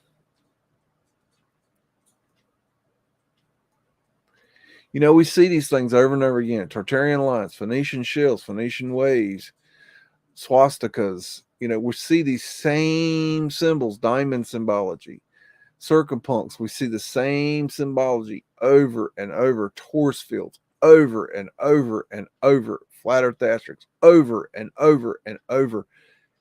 All over the world. Okay, when you see these symbols all over the world, fleur-de-lis all over the world, those are wind catchers, wind catcher windows, portholes, and you can see this one's open and these two are closed. 1885 or I-85, and what's that? Dodo bird? I don't know what the hell kind of bird that is. I don't know. Weird little bird. Might be an eagle. I don't know. Phoenician shells, another porthole window there, and there's an open one and there's a closed one. See? And they were used to maneuver the air around in the buildings. And there is another ether antenna. And it's got, let's see. This is probably a porthole right here, even though it's square. Porthole doesn't mean that it has to be round. Just so you know. He's waiting on a bus or a trolley, and there's flat earth asterisks right there in case you need those, so you can know what the shape of your earth is. Very important for some folks to understand. So that being said, I think it's time for a little bit of a break. Let's see. How are y'all doing? What are y'all up to? I've been running my mouth because that's what I do. What have y'all been doing? Y'all been hanging out? Been enjoying yourselves? Let's see. Got Penson on the ground there. JRG. Ha ha. That's all I can see. Why they only let me see a few? So anyways. We'll take a break here in a second. Public service announcement. So, as some of you know, and a lot of you don't know, and it's okay if you don't know, but some of you out there seem to think that you know some things that you don't know. And I'm going to explain to you what you don't know that you don't know. And that is how YouTube to Odyssey syncing works. Let me explain something. When you sync, when you start an Odyssey account, okay, on the website Odyssey, you can do what's called syncing. And you can sync when I post a video on YouTube, it will not automatically, like right away. There's a little bit of a delay, I've noticed, I don't know how long the delay is. It's not very long. But a video has to be posted for X number of minutes. I don't know how long. It's not very long. And once that video is posted on YouTube for X number of minutes, it then uploads, syncs to your Odyssey account.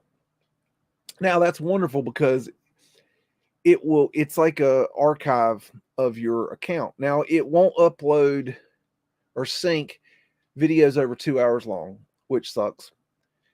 Which means all my lives are not up there, because usually most of the time, 9 times out of 10, they're over 2 hours long. But everything else goes. Now it doesn't sync community posts, things like that. It only syncs your videos. It doesn't sync the comments or the chats, anything like that. Just the videos. But when you delete a video from YouTube, it's gone. Okay. You cannot, and this is where it's important. This is my point to why I'm telling you this. You cannot, write this down. You cannot delete your videos off of Odyssey unless you delete your Odyssey account. You don't have a choice. Okay. It's not an option. Okay. It's not like BitChute where you can delete, you post a video, you can delete it. It doesn't sync. You can't sync BitChute, but on Odyssey, it archives it. You can't delete it unless you delete your account. Okay. That being said, sometimes I want to post videos on YouTube for multiple different reasons. Sometimes it's because of copyright, where I want to play a video on YouTube and let you guys see it and let Odyssey archive it, and then it stays up there. That way I can get it onto Odyssey without having to do the process of uploading to Odyssey, which is a pain in the ass. And then I can take it off of YouTube so I can avoid the copyright. And sometimes I want to post videos on YouTube. I want to talk some fucking shit, but then I don't want that shit on my channel because it stinks up the place. So I'll delete it, but I'll leave it on Odyssey. So if you want to watch it, well, it's there. So go watch it. I don't give a fuck if you go watch it. I don't care what Odyssey does. I don't care what's on Odyssey. YouTube is where I'm at, okay? But I have the Odyssey there because it's a backup archive, and it's another platform. But that's the way it works. So if you think if you think about it any other way, then you're not thinking about it right. Think about that shit. And I'm talking to special dumbasses, by the way. So most of you, 99.9% of the folks out there, I'm not talking to you. I'm talking to certain dumbasses out there, and you know who you are. So that being said, I think we're going to take a break because, well, I'd like to have a break if you don't mind. So y'all can go and watch I gotta find my break videos. Bear with me a second. Okay, I'll tell you what. Why don't y'all take a look at the World's Columbian Exhibition, Chicago World's Fair. What is it? Is it treasure map?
Okay, we back.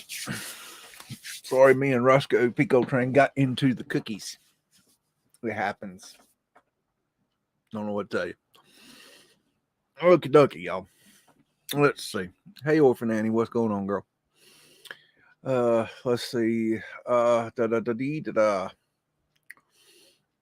have any particular questions y'all would like to ramble on about? Let's see. Oh, clicking buttons. It's the hard knock life for us. It's the hard knock life for us. Yep. Mm-hmm. Yep. Virtual huggies. Okay. I'll take them. When were all these buildings built? I mean, if you look into the history of bricks, you'll find that bricks, the oldest they can tell you a brick is 500 years old. So how old are these buildings? I mean, we don't know. Well, we don't know. And who was the building Europe when everyone was building America at the same time? Doesn't add up. Yeah, I've toyed around with the idea that and this just kind of made thinking out loud, is that maybe Europe was mud flooded earlier, and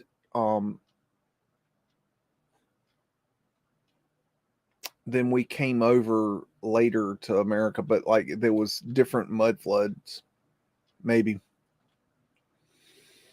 It seems like there was a period of time where people were in Europe before they came here, but I don't really know. It's so hard to understand what happened because they changed the time, that the calendars. They took so much time away, or added so much time, or moved time, different events around, and it's really hard to understand what really happened. I don't try to focus on on that stuff. I think other people are doing that. I more try to focus on, did it or did it not happen? Did something happen? Like that transition that shows all the anomalies on that show that something happened. I think that's an important. I think that's important to show that it did happen, that something happened. Now the details of what happened, when it happened, how it happened, all that's something that needs to be worked out. But just figuring out that something happened that we don't know is, I think, very important. I think that's important to show people, and I find that aspect very interesting. History was written by some very uncreative people. What method was used to vanilla the sky out pre-computer, I assume? Yes, they took what's called a glass plate negative, and imagine a negative like we have today, a film negative, but it's on glass. And what they would do is they would just take a knife and scrape the negative. Whatever they didn't want to show in the picture, they would scrape it out. And for some reason, we have a ton of these pictures where they scratched out the sky.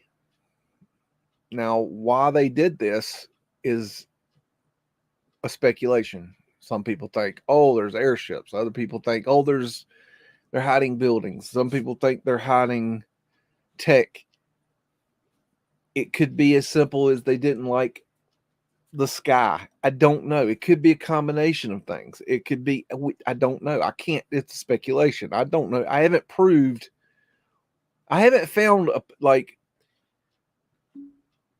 one negative with a big ass airship and then a negative without the airship. Like, I haven't found something like that yet.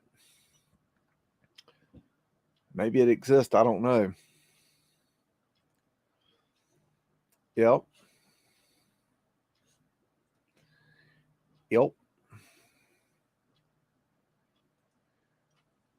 I don't know. I don't know. All I can do is I can speculate. Okay, sure, we can all speculate, but what can I prove? I enjoy speculating, and it's good to speculate. Through speculation comes, knowledge. It can lead you to different places in your thinking. But what can I prove? I can prove that they were vanilla skied. Undeniably. And I like the proof of it. I mean, that's good. We've got that. At least we've got that. I mean, that's a start, We need more. We need a lot more. Let's see. Sangre de Familia. Yeah, I believe that church is old world. My boss just went there within the last 6 months. He was telling me about it. He showed me. He got pictures inside of it. Really, yeah. That is an amazing structure. That is a very. I haven't touched that that church because it's a very, very complicated story. And if you don't explain that story right, it's going to confuse people.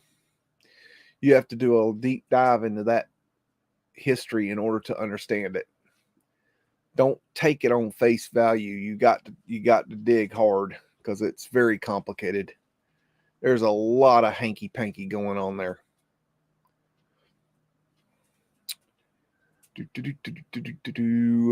Going back, I'm just looking at your questions.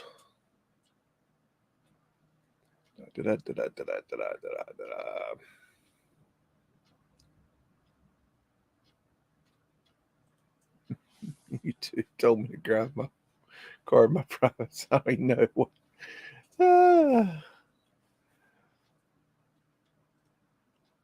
Stucco bricks are not very waterproof. Yeah, bricks are.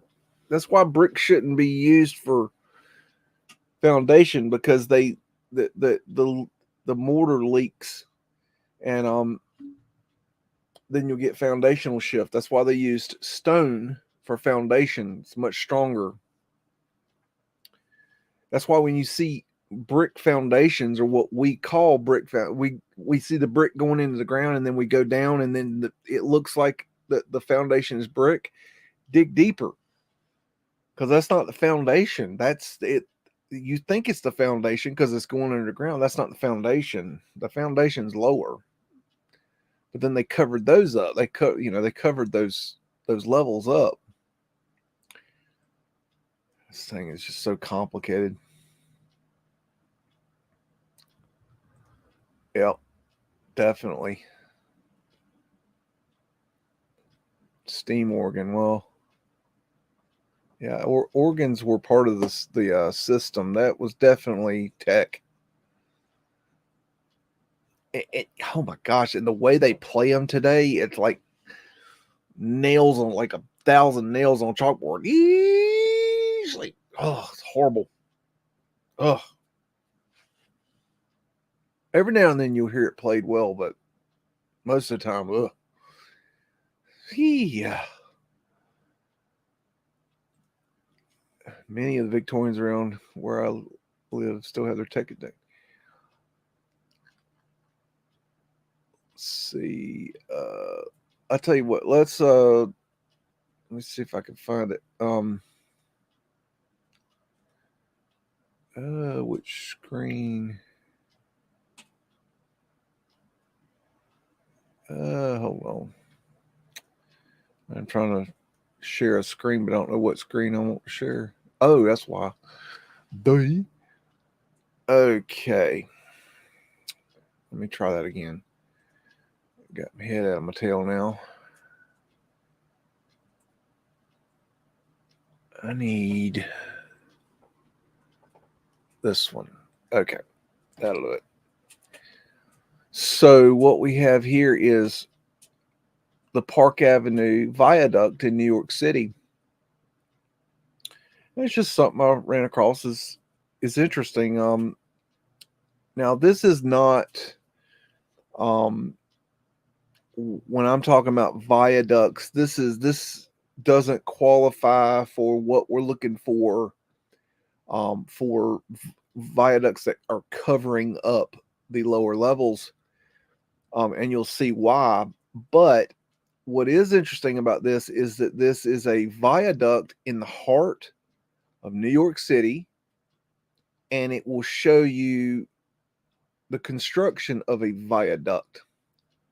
And this viaduct was also known as Pershing Square Viaduct. Is a roadway in Manhattan, in New York City. It carries vehicular traffic on Park Avenue from 40th to 46th Streets, around Grand Central Terminal and the MetLife Building, then through the Hemsley Building. All three buildings lie across the north-south line of the avenue. The viaduct itself is composed of two sections: a steel viaduct with two roadways from 40th to 42nd Streets, as well as a pair of roadways between 42nd and 46th. The section from 40th to 42nd Street was designated a New York City landmark in 1980 and was listed on National Register of Historic Places in 1983. Blah, blah, blah, blah, blah, blah. Let's go. Let's see. Let's look at these pictures here. And you can see you got the road up here. This is the viaduct. And then you got the steel construction. And this one actually has very fancy, Phoenician shells and all that. But what's interesting is it gives you an idea of how a viaduct would cover up. Normally, the viaducts would run, the arch that you see here would be going this way. That's just how they would build them. But and that, well, they wouldn't use an arch most of the time. They'd use I-beams, like girders. And then if you come your eye across here, you would see that it would cover up this lower level, and that would be the viaducts that are interesting to our research. And here's a plaque. Now this plaque is interesting to me because they have these same plaques in Atlanta, Georgia. These copper plaques, they have patinaed, and so they had these for the viaducts in Atlanta, which I find it interesting, the correlation between the two. This one was in 1919. And here's another example of how a viaduct, if this was the roadway today, you would have all this underneath, and you could see it would cover up quite a bit. Imagine all this right here is underground. Like I said, this is an example of a viaduct above ground, but it gives you an idea of what's going on. Let's see. And this is looking up the ramp going up the viaduct. This is on top of the viaduct. This is on top of the viaduct. And this is an arch that if you come towards the camera, you'd be going up a ramp onto the viaduct. And this is underneath the viaduct, and you can see the steel work right here holding up the roadway. So that gives you some interesting history. You can look in that more if you so feel. There's a lot of information there. But we've also got the viaduct is right here, and you see Park Ave Viaduct right here. And just so you see where we are, there's Manhattan, Empire State Building's right there. And if you drop in here a little bit, you can see that's the viaduct going up. And you can see the viaduct right there. Ooh. It's really difficult to run this thing in here. And the viaduct runs across here and into this building right here, which is weird. And we can drop down, I believe, onto the top of that right there, I think. Oh, that put me underneath it. This is under the viaduct. Excuse me.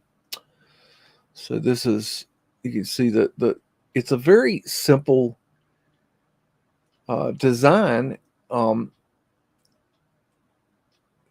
it's just basically a bridge. Let me see if I can get on top. I don't know if I can get on top of the viaduct. Yes. Okay. This is on top. And if you look back this way, we're on top of the viaduct here.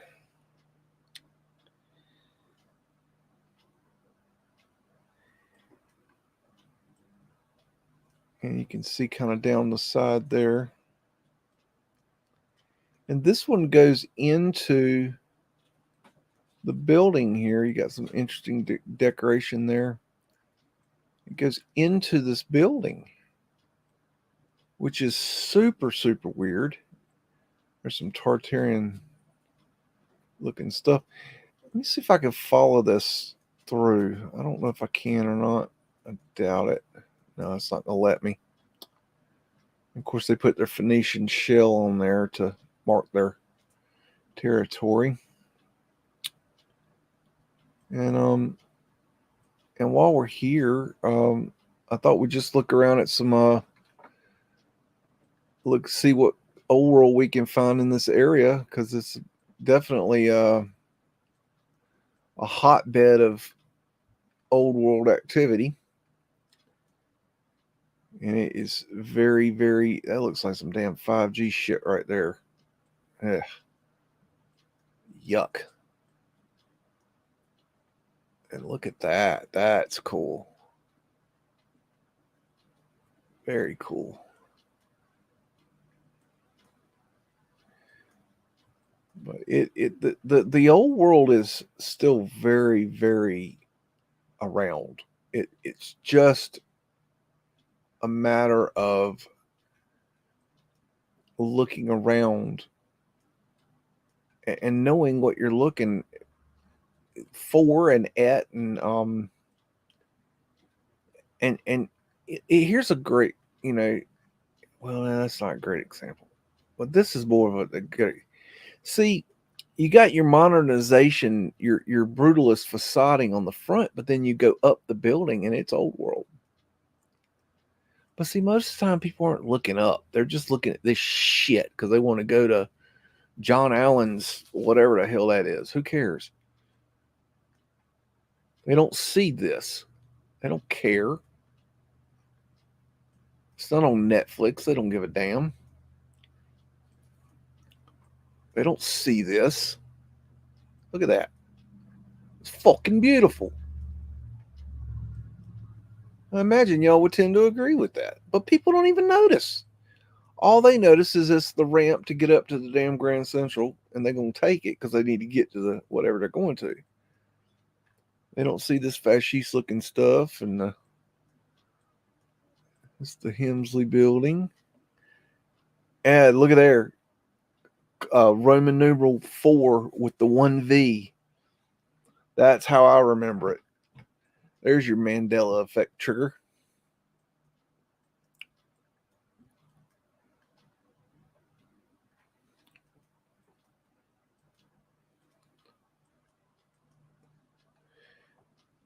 That's something about our society today. People say, oh, they got triggered. And yes, the younger generation people, they do get triggered. They get triggered about everything. But people from my generation, we don't get triggered. Okay. We'll fight you. Okay. We don't play that shit. We stand up to a fight. We don't back down. We don't cower. We don't tuck tail and run. We fight. You talk shit, we smack back. Okay, that's how we old school something motherfuckers we do it. We just don't do it the new way. We don't do it the oh gosh, they're talking bad about me. No. You talk shit about me, I talk shit about you. I mean, it's just tit for tat, bitch. That's how we did it back in the day, and that's still how I do it. I'm old school. We don't get triggered. We challenge you to a fight. And I think people need to grow a fucking backbone again. I think people are just too freaking, you know, mama's boy. We need to start manning up. Stop cowering to people that are, not saying things the way we want it. Oh, they're picking on me. Oh, get the fuck over it. Talk shit back to them. It's like, I was not, when I was younger, I didn't get bullied. Okay. And I didn't bully. I'm a big boy. So they mainly didn't mess with me. Now, there was this one instance in third grade, and this bully was picking on me in the lunchroom. And I said, you better quit picking on me. And you got a swastika right there in case you need that. And this kid kept on picking on me. And I said, you better quit picking on me. And I warned him several times, quit picking on me, and he wouldn't leave me alone. Scrubbed cartouche. And so I had half a grapefruit that had been packed for my lunch. Because that's how we rolled back in the day. And I took that half a grapefruit in one hand, and I took my other hand and put behind his head, grabbed his head and pushed his face into that grapefruit and squozed that grapefruit right in his damn eyes. Boy never fucked with me again. Neither did any of the rest of the kids. Because I stood up to him. Somebody kicks you in the balls, kick them in the balls. I mean, stand up to them.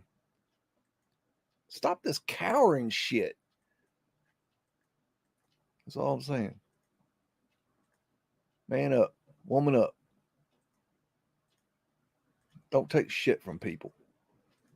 That's all people won't do these days. Give shit to each other. Don't take it.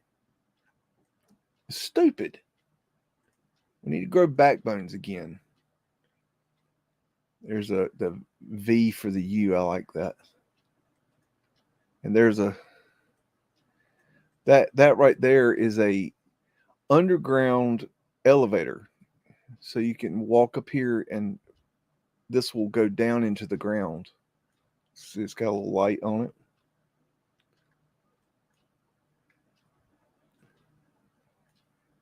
These are all old world buildings.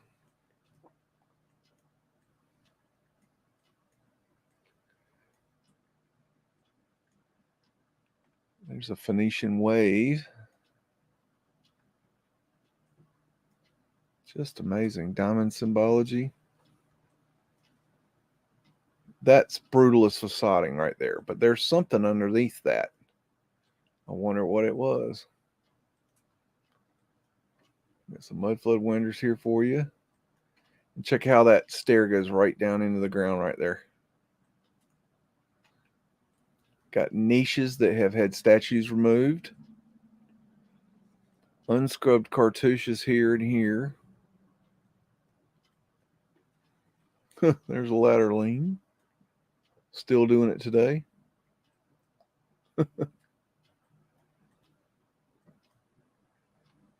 Phoenician lady.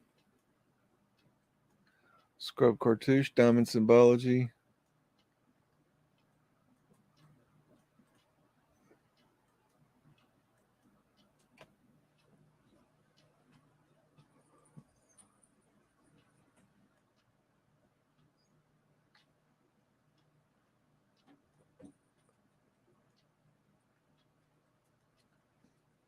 Another swastika.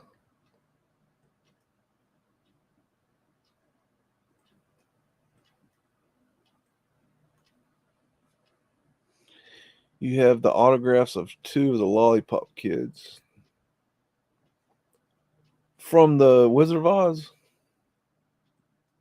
Have you ever seen the movie? And I'm not gonna remember the name of the movie.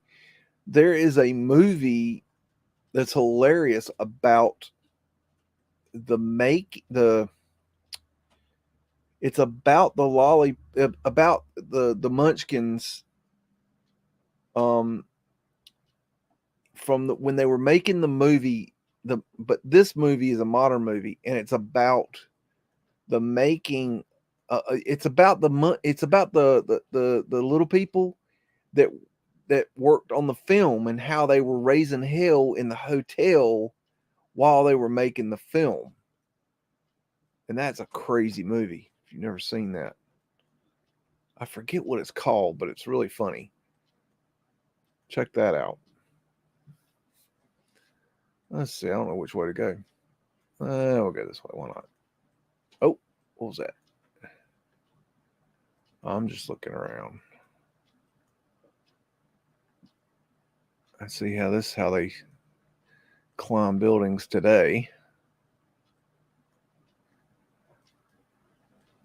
I just don't want to ride up one of those things, I don't think. Oh, wow, look at this one.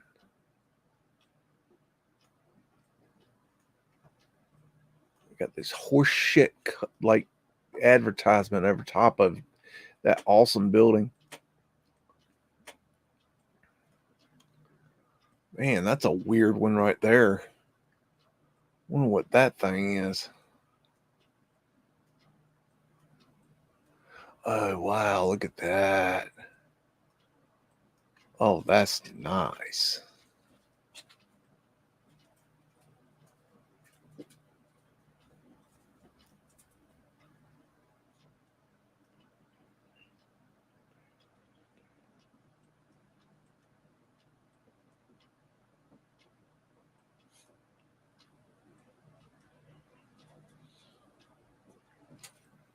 That's a hell of a building there. Wowzers.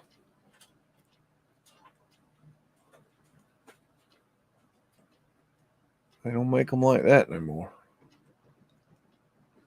Mr. Contractor, can I get a quote on building that building right there, please? Thank you, Mr. Contractor.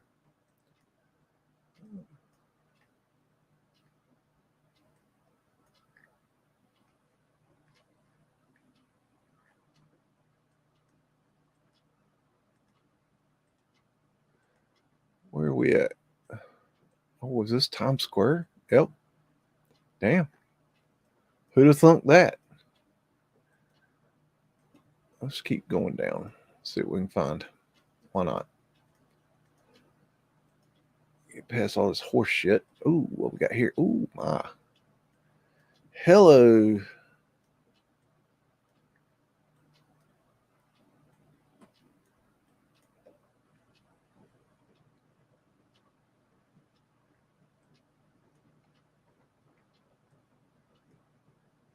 Very nice.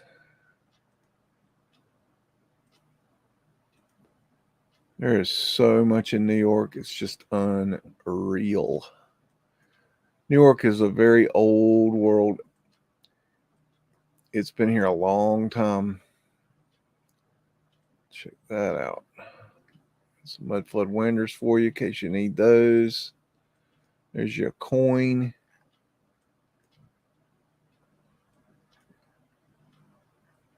It's just a matter of finding the right ones, and you'll know them when you see them. They'll be that characteristic. Look there, underground for you.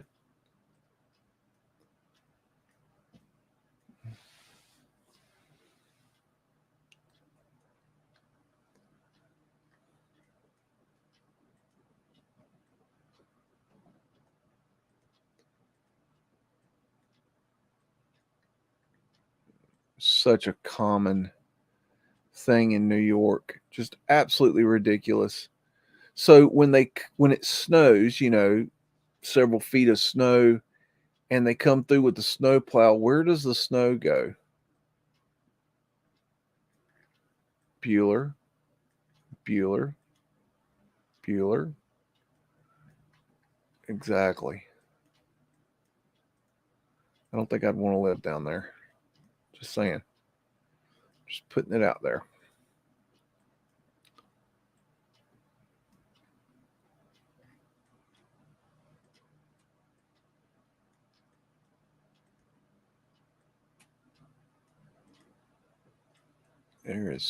I can't even imagine how many people actually lived in New York in the old world. See, a lot of people don't realize that a lot of this real estate is empty. There's massive. Oh, hello, Intrepid. Massive. This is where they filmed National Treasure, where he jumps off the ship, I believe, if I'm not mistaken. Let's see. Let's go south. Why not? I think this is south. If it's not south, we're going to go this way anyways. Why not? Got anything better to do? I don't. I'm going this way, and I'm driving. If y'all would like to go look at a particular city or town, put it in the chat, and maybe we'll go look. See what you got. Just stay out of China. I always get lost in China. That's always ends up bad. No China. We no speak of no Chinese here. This whole section looks really modern. Let's get out of that. Whoa, hello, little fella. Yeah, I know a pretty girl when I see one. Hello. She's a looker. Oh, man. Let me get around here, look around here, see what we got. See, oh, yeah. Whoa, what you got there, little fella? What is this thing? What have I stumbled upon to? I do not know.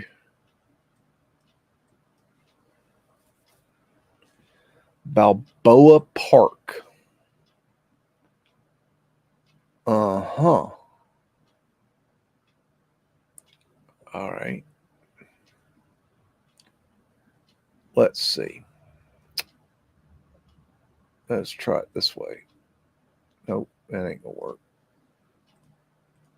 Nope. There we go. Okay. Balboa Park. In San Diego? Balboa Park. Where am I? San Diego.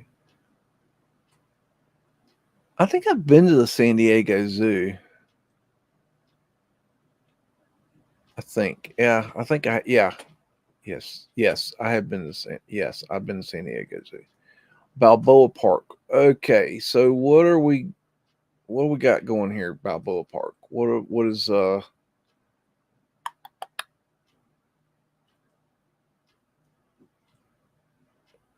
am I looking for? Multi-attraction park. What? San Diego Natural Museum of History. Let's see if we can get down there and look at that. What is that? Oh, big dark space. What does that mean? Okay. What is this thing? Can I go? Can I move? Nope, it ain't gonna let me. Okay. Is there something in particular I'm supposed to look at here? Let me see. I'm trying to get to where I can get. That might do it. Let's see. Yeah, let's try that. What's this little fella? Hello, little fella. Not a very good resolution.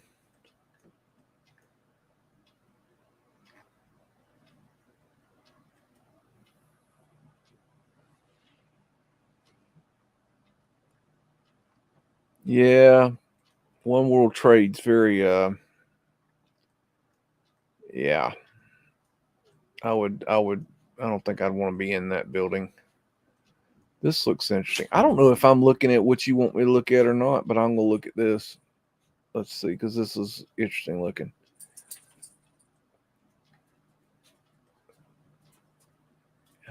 God, this looks familiar. I think I've been here before. Wow. Whoa. Hello. That's what I'm talking about. I can't walk though. It won't let me walk nowhere. What the hell is that thing? What do they call it? I don't know what that thing is. I'm in the right spot, I think. I thought it was a, why do they call it park? I don't know why they call it park. Is all this, what's the history of this thing? What am I looking at here? Why? I think I've been here, but I don't know why. I don't know what. Why? I think I've been here. I don't remember what I did there. What the hell is this thing? What's this little fella here? Let me see if I can get. Let's see. What's this one? No. I'm trying to find a picture I can get down and look. Oh wow! Look at that.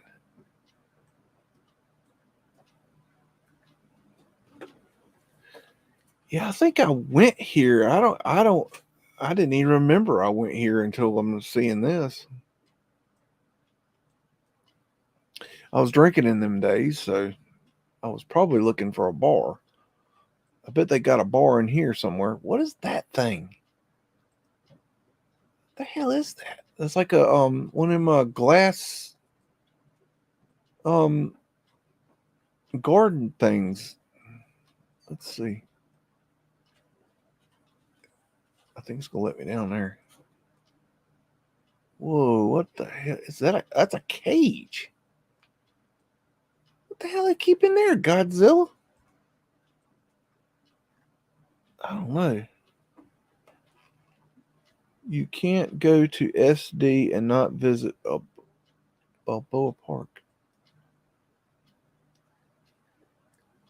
I remember this, but I don't remember what we did there. I know we went to the zoo. I remember that, and we went to let me get my bearings here. Where am I at? We went to the gas lamp district. Where's that at? Gas lamp. Gas lamp. It's called gas lamp quarter. I don't remember being that big. Okay.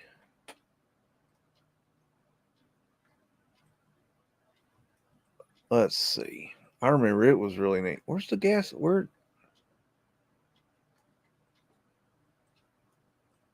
Let's see. Going down right here. Yeah, this looks like gas lamp district. Yeah, I think this is it. We went here. I remember we went to some crazy restaurant here. I think it was called oh boy. Dick's Last Resort. And that was a fun time. I think that's what it's called.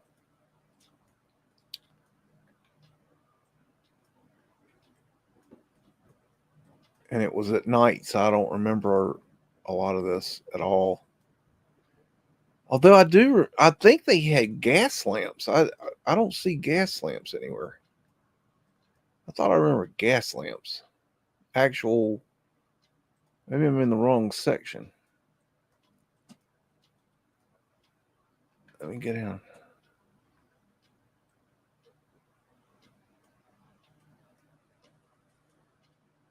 Let's see. I don't know if that restaurant's still here. It's called Dick's.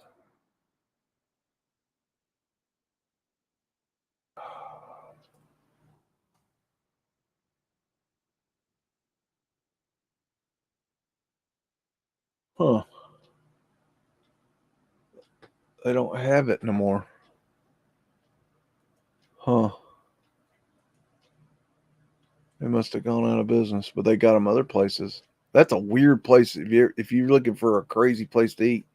But if you get triggered, don't go there because you're not gonna be happy with your meal. I guarantee you. You're not gonna enjoy yourself. Give me another city, y'all. I love Mexican food and culture. Yes, me too. Although the best Mexican food I ever had was in Mexico. So, and second best I ever had was in Texas. Or no, San Diego. Matter of fact, San Diego. Let's go San Diego while y'all ain't doing nothing. See what happens when you don't give me a city. I go to where I want to go. And then everybody's bitching and moaning and groaning. Oh, he wouldn't go to my city. Yeah.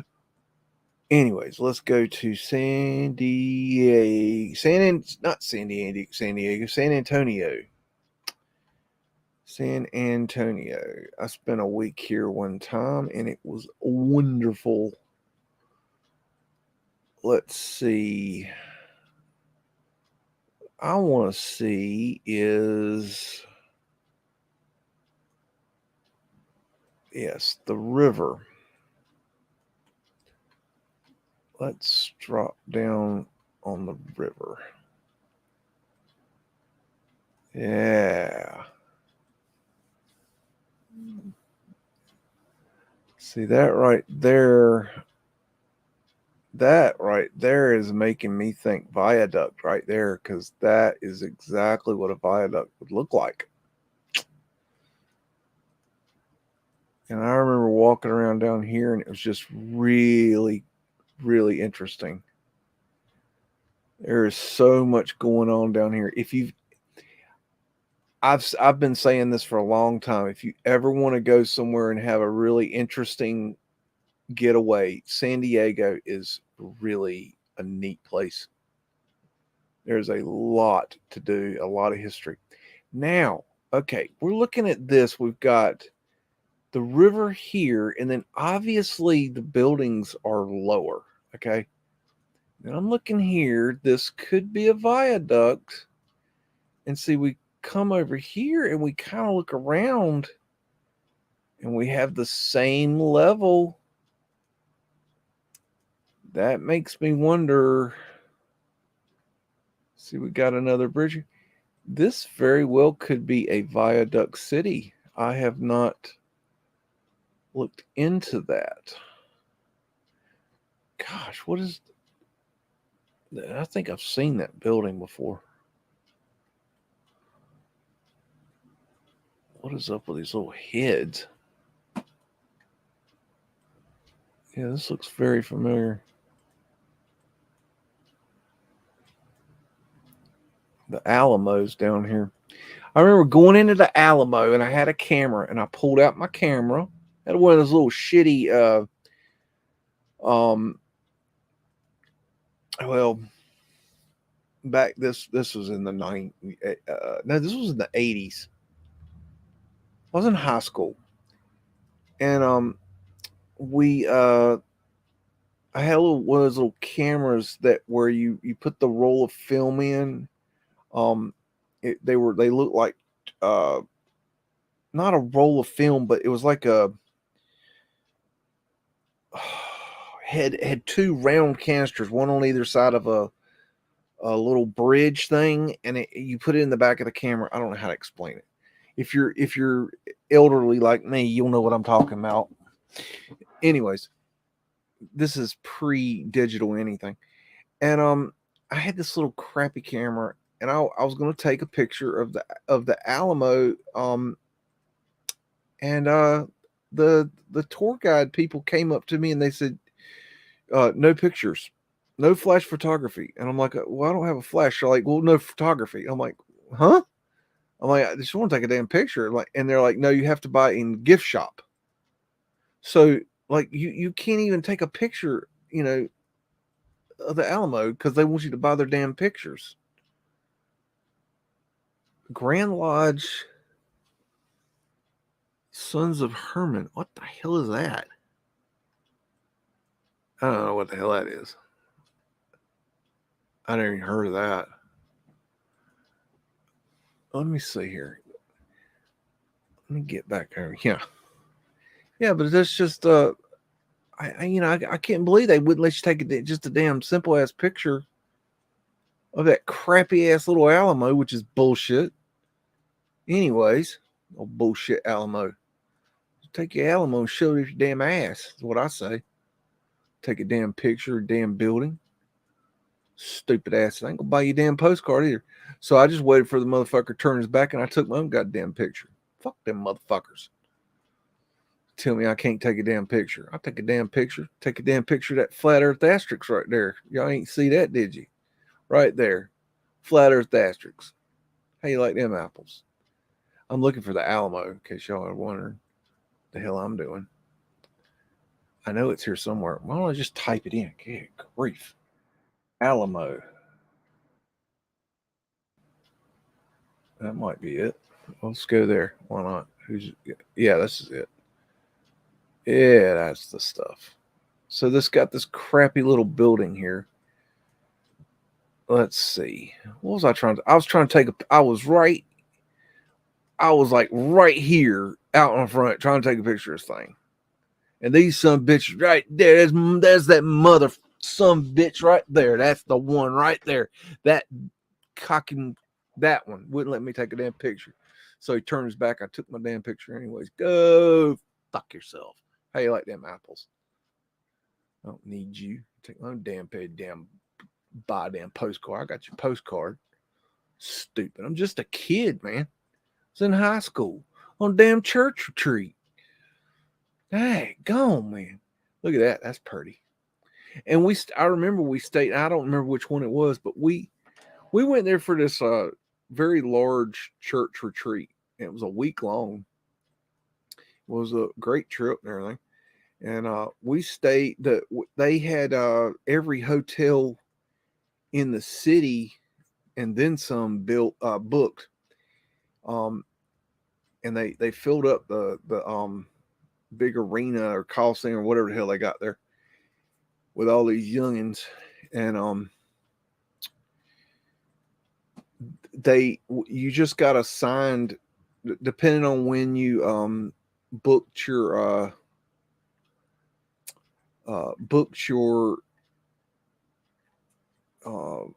bought your tickets to whatever.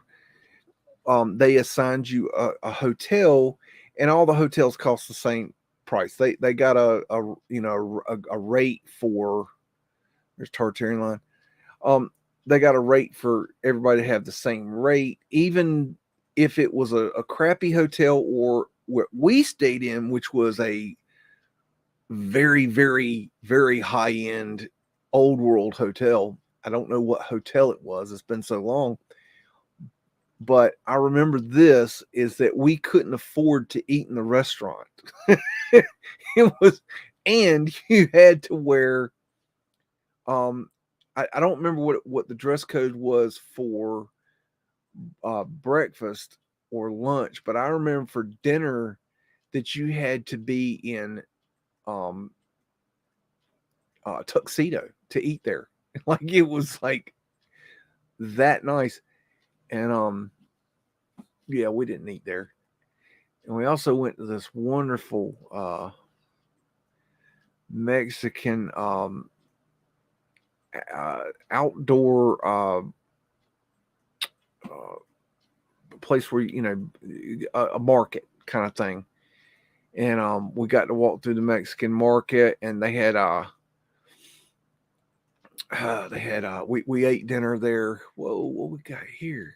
Oh, I don't know what I did, but it's cool. We got to ride on these little boats. These were really cool. Those bring good memories. This was a good trip. I enjoyed this. This was. See, look at this. This is all below what we call ground level. There's that weird cartouche. See, there's your ground level up there. That's what we call modern day ground level. But it's not ground level. Let me look. Let's see if we walk the line here a little bit. Oh boy, what I do? Uh-oh, buttons aren't toys. Sorry, folks. I don't know what I did. I did something. That I'm starting to wonder, is this a damn Viaduct City? Because I mean, that right there is very suspect. And I'll tell you what's suspect about that is that you've got the. It's like this river exposes what was here. Man, to be on the ground there, I could really tell you a lot more if I was on the ground, but I'm not. I'm not. Okay, so I'm trying to follow that damn river. Where'd it go? Is it going? Can I get down there? Let's try it. See, look at this stonework down here, and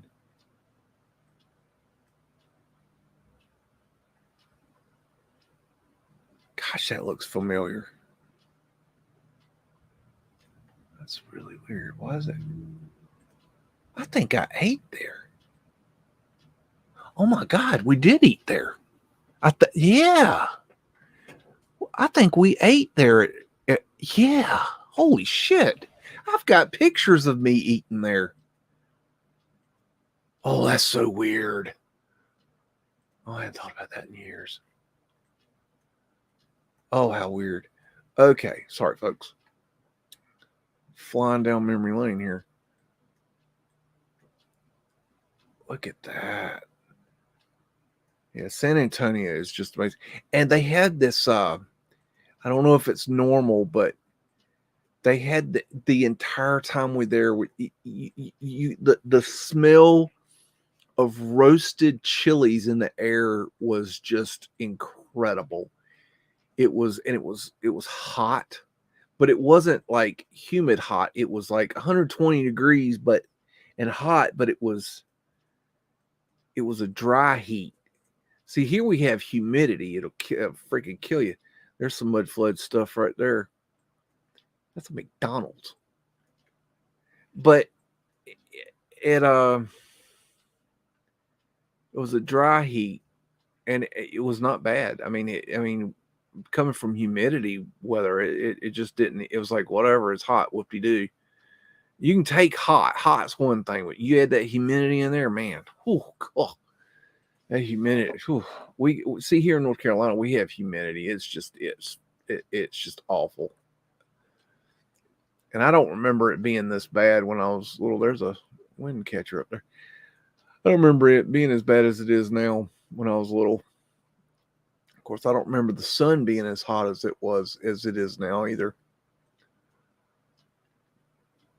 There's definitely something going on with the sun. And that's my opinion, but it definitely seems there's a porthole. Definitely seems different today than wow, look at that. But yeah, if you ever want to take a neat vacation, I highly suggest San Antonio. I think you'll really enjoy it. The food is amazing. $18.94 on that one. The architecture, as you can see, is amazing. Haven't seen any pavement light yet, but it doesn't surprise me. Oh no, I didn't mean to do that. What did I do? No. I want to get down in there. Ooh, hello. There you go. Very nice.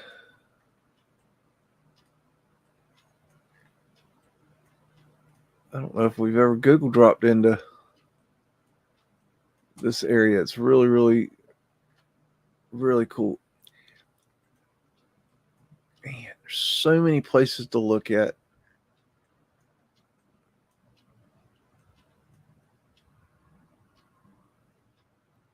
What? Does the Alamo try harder, or was that another one?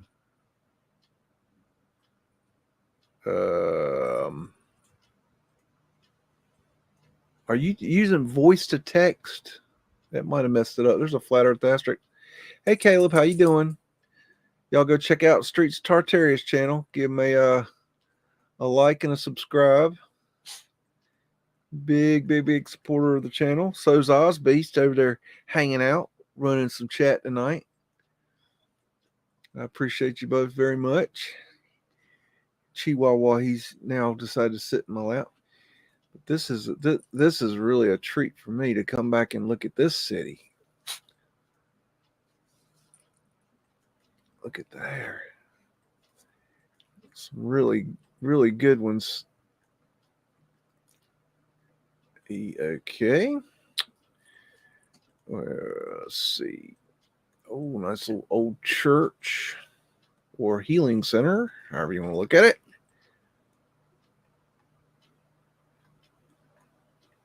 Nice little rose window.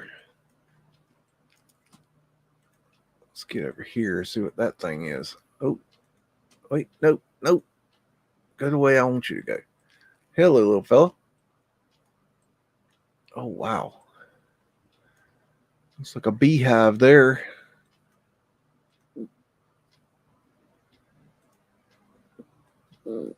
Let's see. Oh, wow. Look at that roof line. Jeez.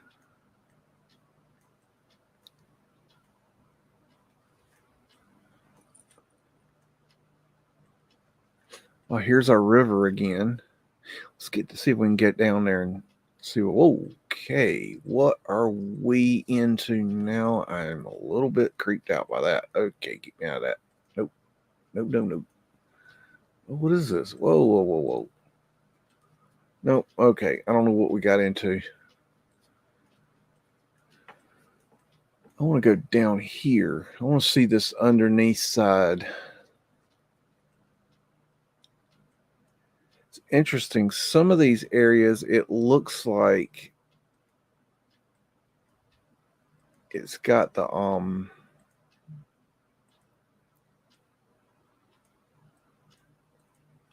like it could have the old world look, but then some of it doesn't. But they modernized so much of it. It's really hard to tell.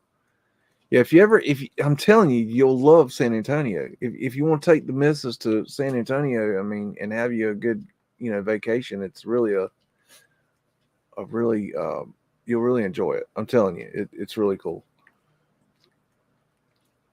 What is it? Mayan on that? What is that? It's like Mayan hieroglyphs.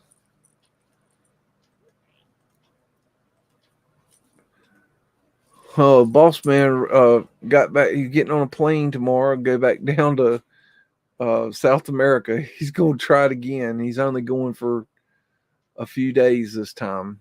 Try to salvage some of his vacation before he got kicked out of South America for not getting his vaccination. Oh man. I can't believe he did that. It happens though, I guess. I just always thought that my thinking was that you go to the doctor to get your vaccinations. I would think that the doctor would tell you what you need. You tell them where you're going, they give you Y'all got another city you want to look at? Ladies and gentlemen? Anyone? It's 11:11 here. Anyone? Throw it in the chat. Anyone? Speak now, forever hold your whatever. Just speak. Speak, I tell you. Ooh, we'd go anywhere. We could spin the ball upside down. Where do you want to go? Evansville, Indiana.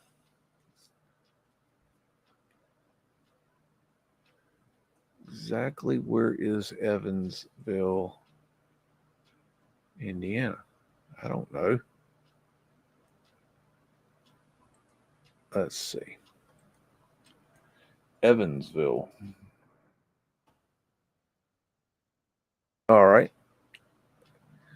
What White City? What we got there? Let me go look at that. White City. Why is that called White City? What am I missing? Ain't no White City there. What's that called? White City? I don't know. Where in the world you got me going, Ozbeast? Got a white city that ain't white or there. Now I don't know about that. Let's see that's kind of interesting. What we got there? Yep. Mm-hmm. Yeah, I knew I smelled an arch window. Yep. Mm-hmm.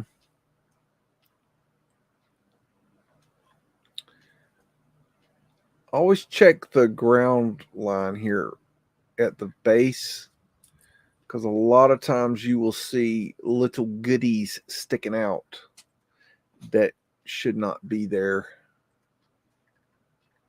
Okay, I'm not finding the right part of town yet. Still looking. Let's see. Downtown. I don't know. How about that? That'll work.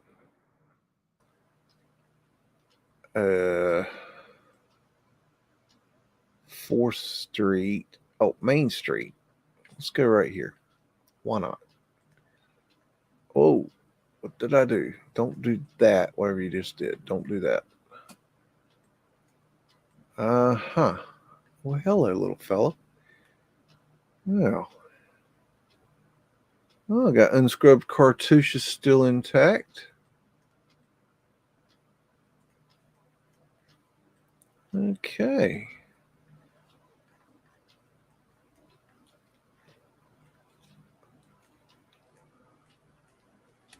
Wait, which one's Main Street? This is Main Street. Let's go this way. Got a porthole sticking off the side of the building there.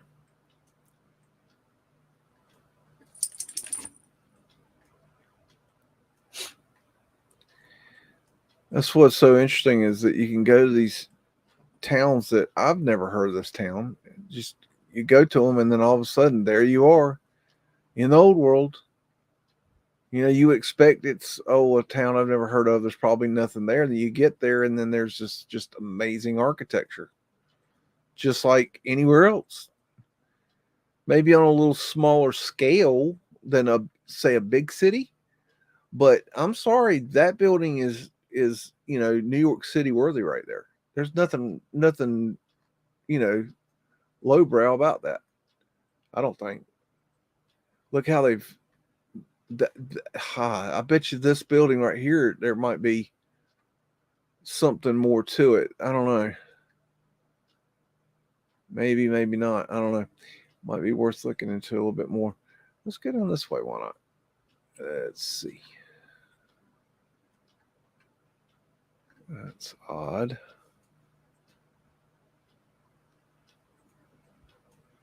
I'm going to go this way.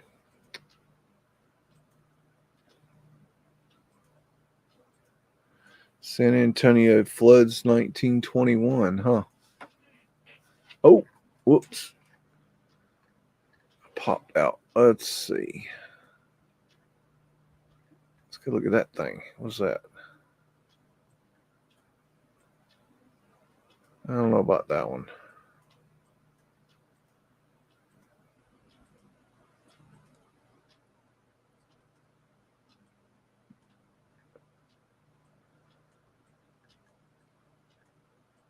Okay.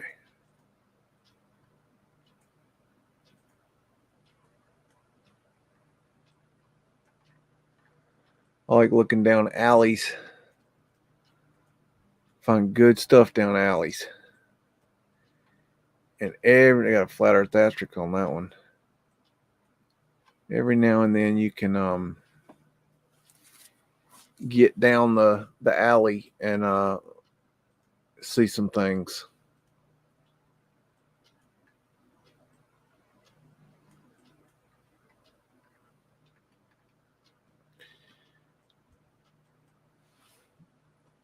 What's that smokestack over here?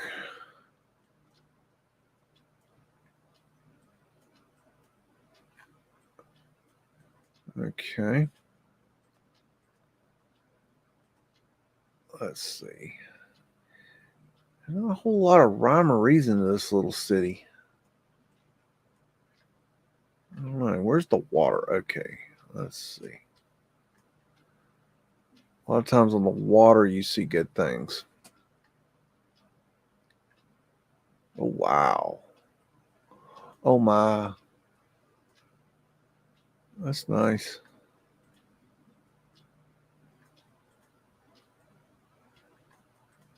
I used to have a dream of, it was a goal, I guess, or dream goal, whatever you call it, where I wanted to someday buy a, check out that door right there. Tartarian line there. Wanted to buy a Second Empire home and fix it up, but it was really a stupid dream because it's so astronomically expensive to do that. That was just an unrealistic dream. It's just so freaking pricey. I mean, you're basically you got to be willing to just lose millions of dollars and just, it's no big deal. And I mean, that's just not a good goal. But that was what I really wanted to do that. I really thought that would have been really cool. But that was before I learned about Mudflood and all that. Check out those Mudflood winners right there. Flat Earth asterisks. The eternal God is thy refuge. Flat Earth asterisks.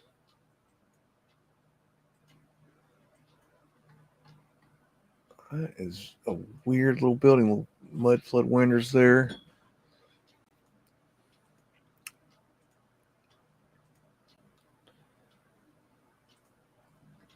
Y'all got any other cities y'all would like to go look at? Anyone? Bueller. See if I can find anything on the edge of the water here. Oh, let's look at this. Maybe. That's definitely old there.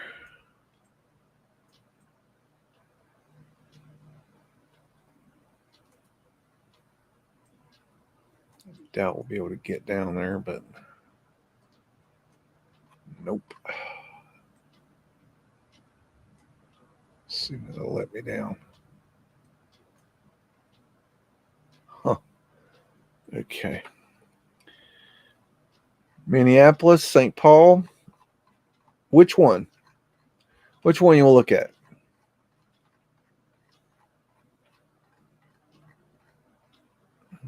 Just pick one or the other.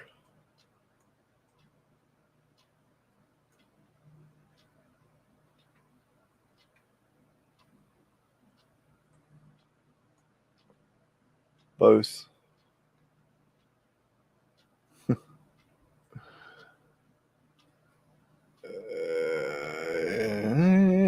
Yeah, drop. I don't know where I dropped that. Where am I at? What's the logo? St. Paul. Okay, we're going to St. Paul. Okay. Alrighty. And we were talking earlier about the viaduct possibility for St. Paul, and yes, I have looked a little bit at this. And best way to start is to look at the edges, and there's definitely some wackadoodleness going on. That's got a very viaducty look right there. That's very suspect right there. Very, very suspect.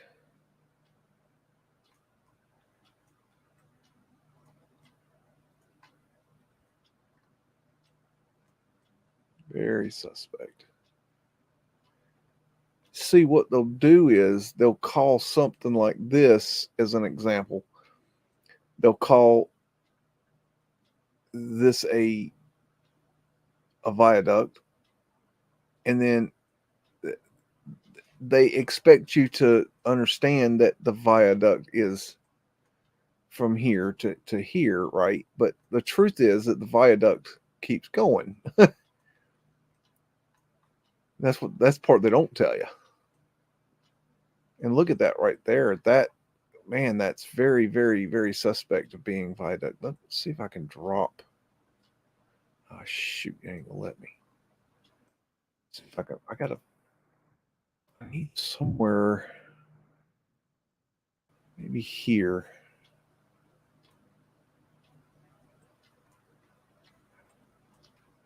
See, look at that. That is very, very suspect.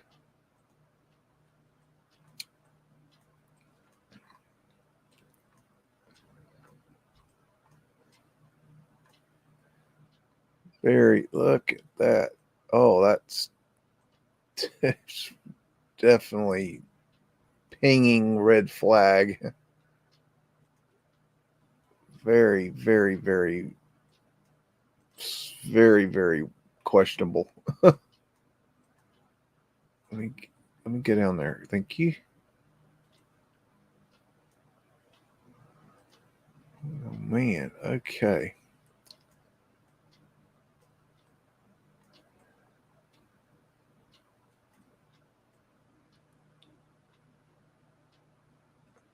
See, all that right there is a viaduct.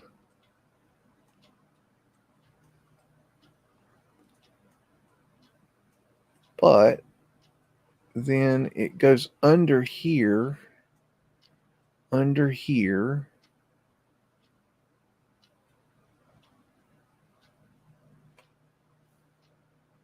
then it's up here, and this is modern day ground level. And then if you're paying close attention, you'll see that this goes up and meets. Okay, how do I explain this? Okay, you're down here, right? And then you go up this road and it's going up. And then you turn here and it's going up. Okay, and then you're up here, right? And you get to this point, right? And what have you done? You've just traveled up to the level of what could be a viaduct. It's like this is, and you notice that this and this are very similar on height. Oh, this is red flaggy. I'm not saying it is a viaduct city, but I'm saying it's got a lot of telltale signs. Let me look at some of this bottom here. See if we can. You got signs of windows underground. Ground level goes up.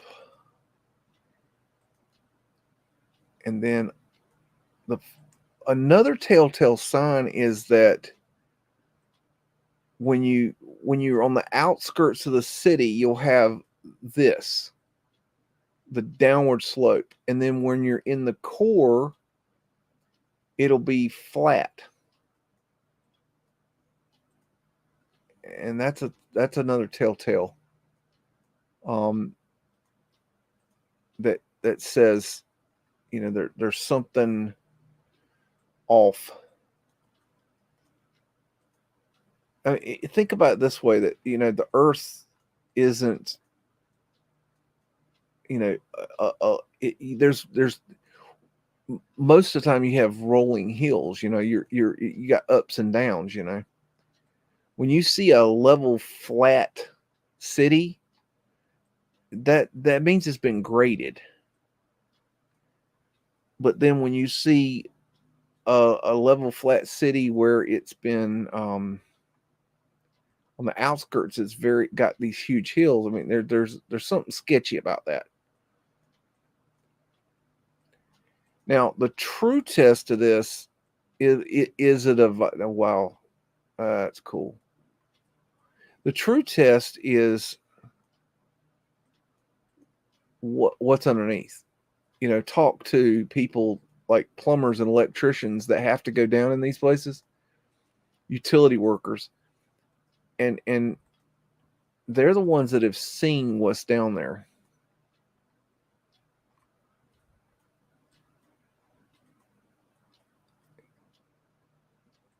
That is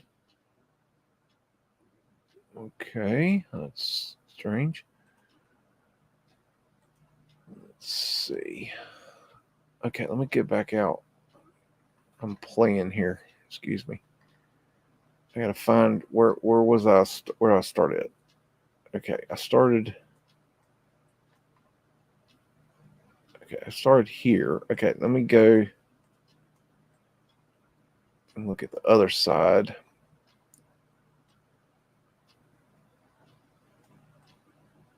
And they always bring the bridges in on the out. You got to look from the outside in. That's where it becomes. That's where it becomes obvious what they've done.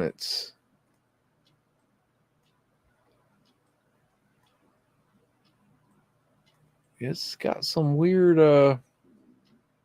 See, that right there is very suspect. See how level and flat that is? Very suspect. Same with that. Yeah, some major alarm bells going off here. But it really boils down to what's like what is underneath it. You know, you got to have an intel that says, okay, yeah, there's something going on underneath. You can't just you can't look from the top because that's the thing. That's the whole freaking thing. They've designed this shit so you can't tell. The only reason I found Atlanta is because they put it in their history. The dumbasses they made it part of their history, and you know most people don't look any deeper than the Atlanta Underground. And if they do find the viaducts, they don't go deep enough into the research of the viaducts to realize the whole damn thing's viaducts. And so it just gets swept under the rug.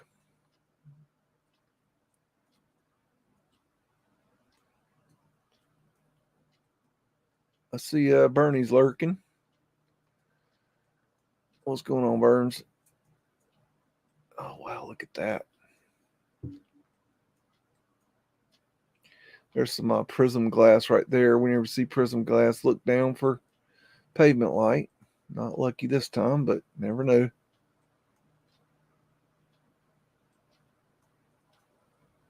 Ham building. I knew a girl last name Ham. Hamm. I'm trying to remember her first name. A long time. That was like, gosh, what was her name? And then I met that. I did a special meet and greet with Mia Ham one time, and she was just a sweetheart. I sat backstage with. I did her audio for a meet and greet at somewhere. I forget where the hell it was. But anyways, I did her audio, and it was me and Mia Ham and about 400 teenage girls, and I was terrified, absolutely terrified. I was the only boy within the building, I think, and the 400 screaming girls. I was terrified. Absolutely. Oh my gosh. And Mia thought it was funny. But she was she was absolute sweetheart. But she did a meet and greet. This was back when she was she just won the hell was a gold medal or whatever. I don't know. Whatever she did, I don't even remember. I'm not a big huge soccer fan, but whatever she did, she was really big, but she was just a sweetheart. But anyways, Mia Hamm and 400 screaming teenage girls, terrifying, absolutely terrifying.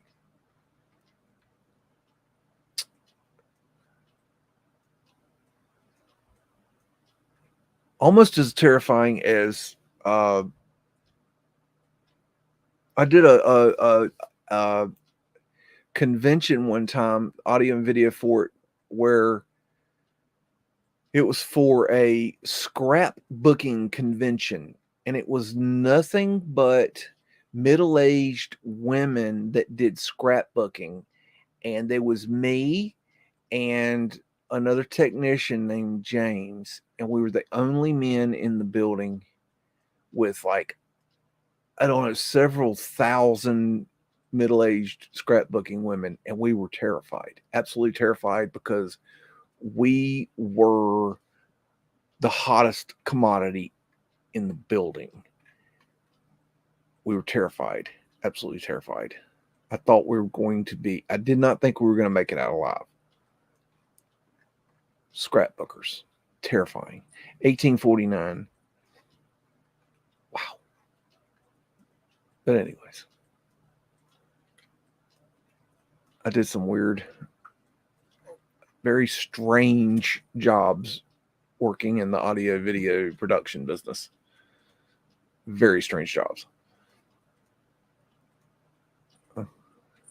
I've worked for, one time I worked for a company called Bombardier. They are the company out of Canada that does Sea-Doo and Ski-Doo and all that mess. And they're a French Canadian company, and I kept calling them. I couldn't. I could say it, but I didn't want to say it. I didn't want to say their name, so I kept calling them the Bombardier Company. They thought that was the funniest damn thing.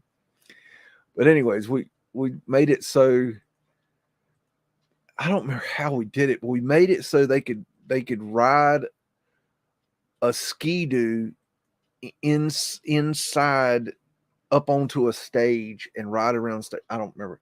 And then I remember they had these dancers. Why the hell they had dancers, I don't know. And we're backstage, and these dancers kept changing costumes, and when they changed costumes, they would just pure T go naked. So that was a good show. That was a very weird show. I think that was the show. I did a show one time where, oh gosh, I did a show one time where there's a what the hell was that show? I don't remember. I did the show where I was doing I was hired to do the audio, the video, the teleprompter, and the assisted listening, and the translation. And for some reason, I don't even know why, but they hired a different company to do the lighting, which is, it's not out of the ordinary, but it was just, it took that out of my hands. And so we set up everything, and then the lighting people were supposed to come in later after we got done and set up. We came back in the next day, and they had done all kinds of crazy shit that was not good. And we had to fix a bunch of stuff that they screwed up putting in their stuff. But then during the show, I didn't know this. Nobody told me. They had pyrotechnics in the show, and nobody told me. And like, we had pyrotechnics all over all over the place. We didn't even know were there. And all of a sudden, pyrotechnics start going off. and I'm freaking out. I'm on the headset, like, what the hell is going on? Like, why is my stage exploding? I don't even remember what the hell that was for. Anyways, I don't know. I've done some weird shows. I could go on. Let's see. I'm just checking out whatever the hell this is. I don't know. Let's look across here. I don't know much about St. Paul. I have been in Minneapolis. That was really cool. Very, very. I had a lot of fun in Minneapolis. Some would say too much fun, but it was fun. I enjoyed it. Whoa, whoa. Slow your roll. I think this is where I took a riverboat cruise and we got pure tea sloppy drunk on Anchor Steam beer. And about halfway through the trip, we look over and there's a nudist on the side of the river, just randomly, nudist, just because, I don't know. I guess that's the thing. What the hell is that supposed to be? I don't know. What are they tearing a bridge up? That's random. Let's see. I was trying to get down to that building. Now I can't find it. Oh, here we go. Oh, is it a power plant? Ooh. I think these are old world. There's a place like this right here. This power plant business.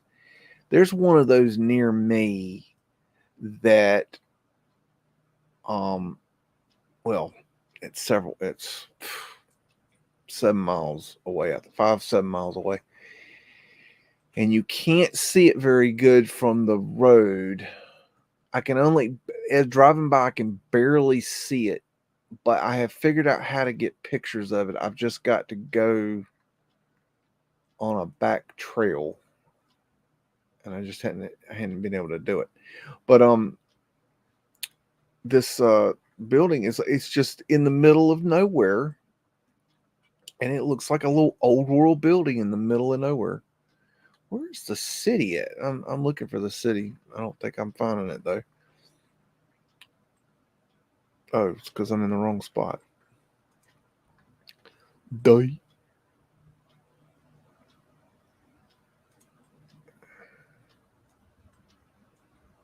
I don't remember.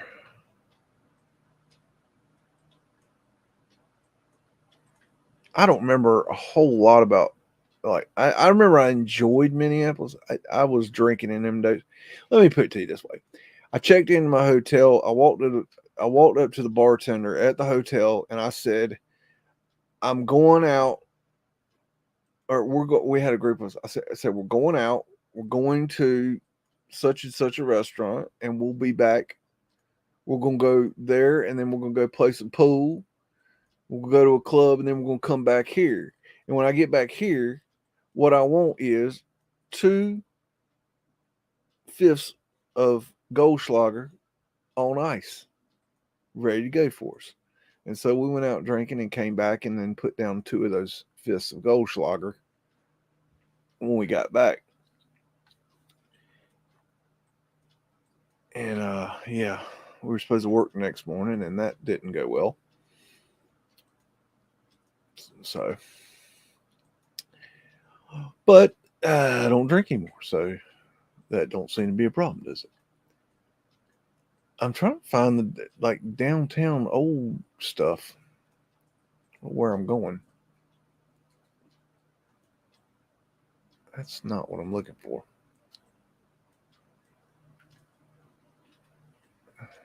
Let's see. It's kind of old here. Yeah. Okay. Let's go this way. Why not?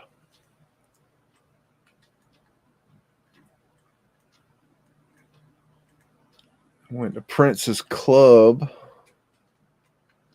The way I remember it was the club that Prince started playing in, and then he bought the club.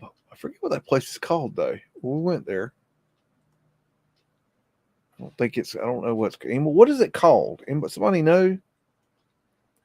What's the name of that club?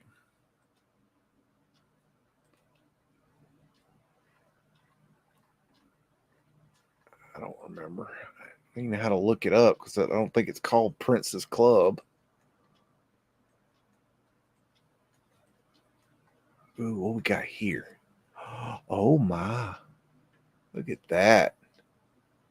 Look at that. I love construction sites because you get to see little peeks behind the curtain. Look at that.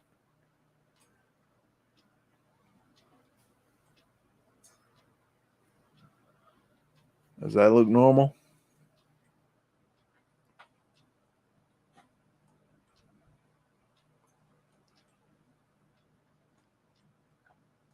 Let me see if I can get down.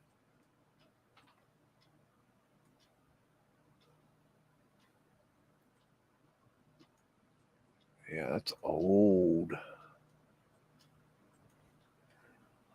That building's what we call elderly.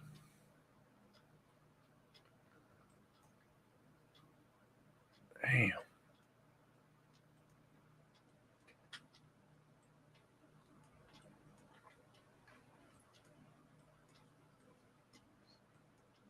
So this is where your boots on the ground comes into play, because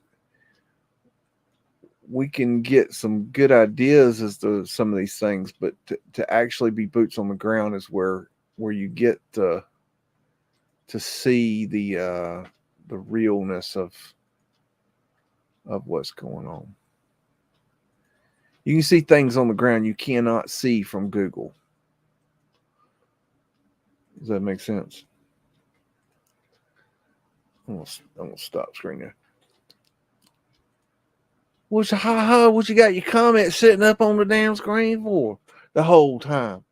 I'm just saying. How y'all doing?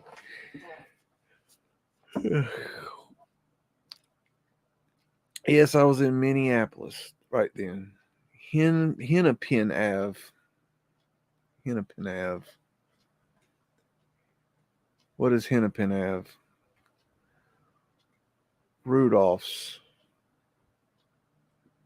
No, it wasn't called Rudolph's.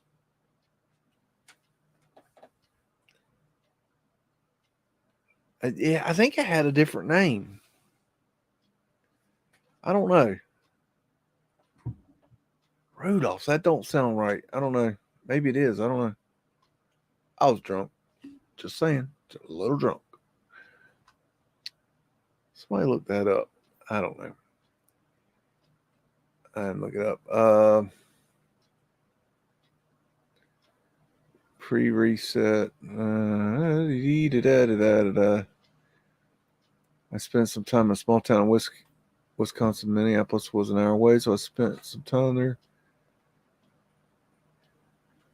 Yeah, it's neat.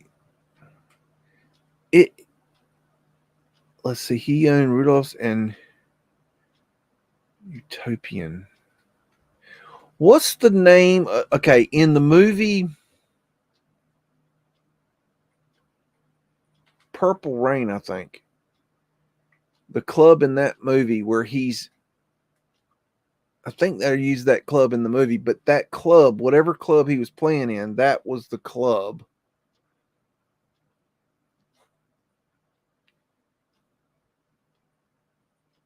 It seemed like it had a different name. I don't know. But this was in the 90s. So, I mean, it could have been. I've noticed that a lot, is that a lot of these places that I've been to have changed names. So I'll be looking for something and it won't be there. And I'll be like, it don't make no sense. Lottie, dotty, dotty, dotty. Oh yes, scrapbooker. I'm telling you that look, you got these middle-aged women that they're either housewives or you know, they're not married, and they okay, and they go to the scrapbooking convention, and of course it's all ladies because men don't scrapbook. At least they don't admit to it if they do it. And so you have thousands. I don't know. It was several. It was a bunch of damn women. A lot of them. And you're in this convention, and there's nothing but middle-aged scrapbook women. And then all of a sudden you got these two. Uh, we were in our 20s or 30s at the time, and men that are running around, and we may not be the best looking son bitches on the block, but that day we were hot commodities. I tell you what, I have never felt like a piece of meat more than I did. I don't remember how, it was like 3 days. For those few days, I felt like a pure T-bone steak. It was terrifying, absolutely terrifying. I felt like at any moment somebody was going to pinch my ass for 3 days. It was terrifying. Or grab, or just attack. I don't know. It was very terrifying. I had so many compliments,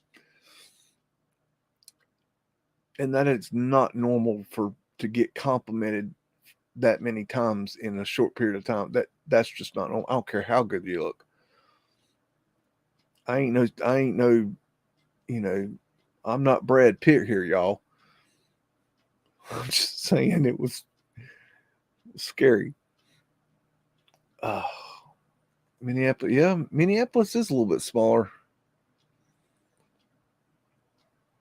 They got the prettiest girls in the world. I'll tell you that right now. I don't know what they putting in the water up there, but it's high quality. I'll tell you that right off. That's the truth. Let's see. Da. Hello, Miss Annie, Miss Orphan Annie. Wait, let's see.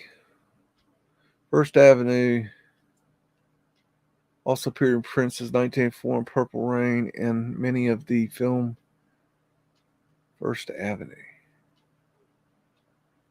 First Avenue. Now that sounds more familiar. That's the name of a club.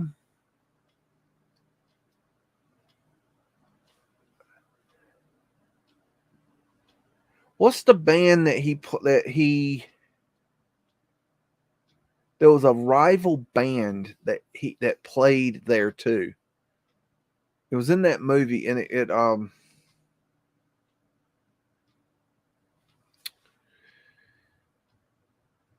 he had a rival, another famous band. And they both played there. I don't remember Rudolph's being the name, and it was in downtown.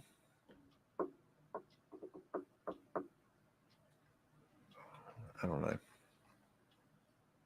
Moore's Day and the Time. Yes, that was the rival band. Yep.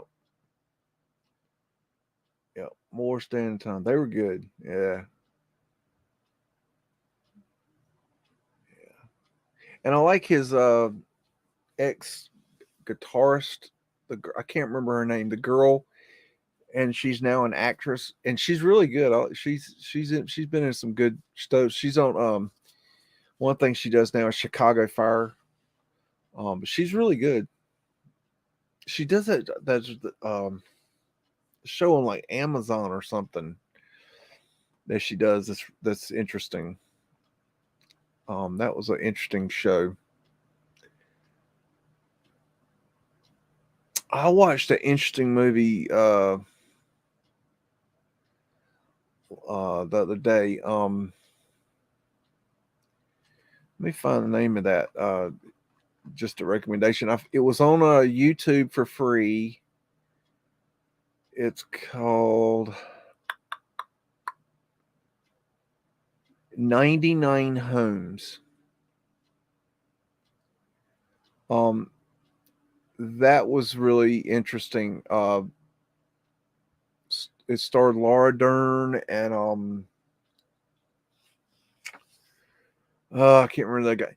That was really interesting. It was about the housing market crash, and the people that were basically, stealing the homes, at that time. That was interesting. I also saw The House of Tomorrow. That was a pretty cool movie. This is all on YouTube for free.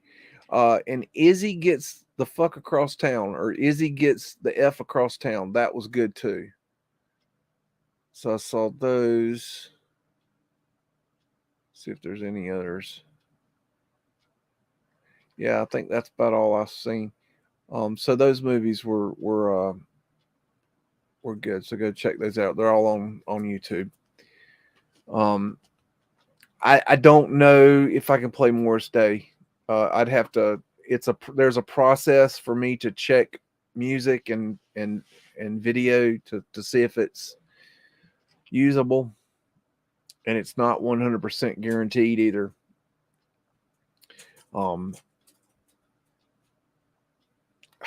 It's copyright is so stupid. It's so stupid. I don't know. Copyright's for losers. If you put anything on the internet, you just go ahead and consider it that it is not your property anymore, because I guarantee you, if it's any kind of quality, somebody's going to use it in something, and you just might as well just get the hell over it, because there's nothing you can do to stop it. You just might as well forget about it. Somebody's going to use it in some way, shape, or form, and that's just it's like copyright on music and video today is like the Napster thing and Metallica. If you're old enough to remember that, where Napster was giving away the music and Metallica got their panties in a bunch because they're like, you're still our intellectual property. You can't do that. We're going to take you to court. And they took them to court, and Napster just, that was the wave of the future. Some things you just have to, once it's created, it's like Blockbuster and Netflix. Blockbuster was given the opportunity to become Netflix, and Blockbuster was like, we're Blockbuster. I mean, we're doing online no. And where's Blockbuster now? So I don't know.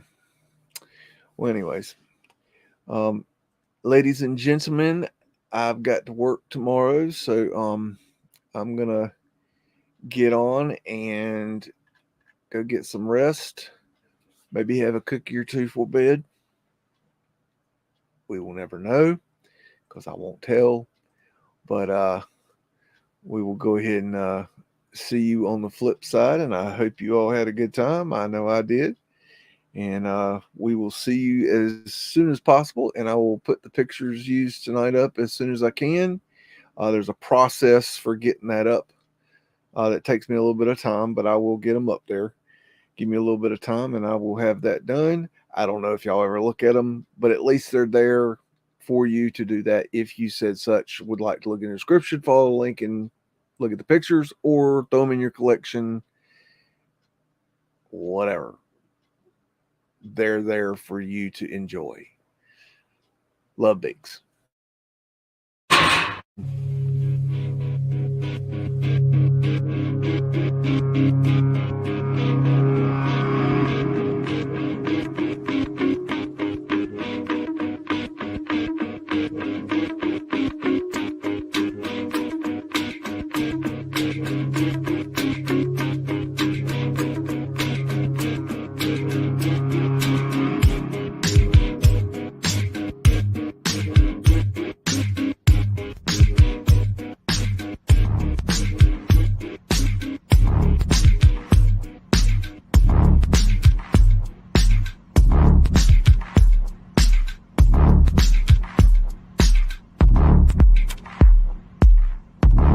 Say woof again! Say woof again! I've got one that can see. It's a mystery! It's a mystery wrapped in a riddle inside an enigma! Don't you get it? Welcome to the underground.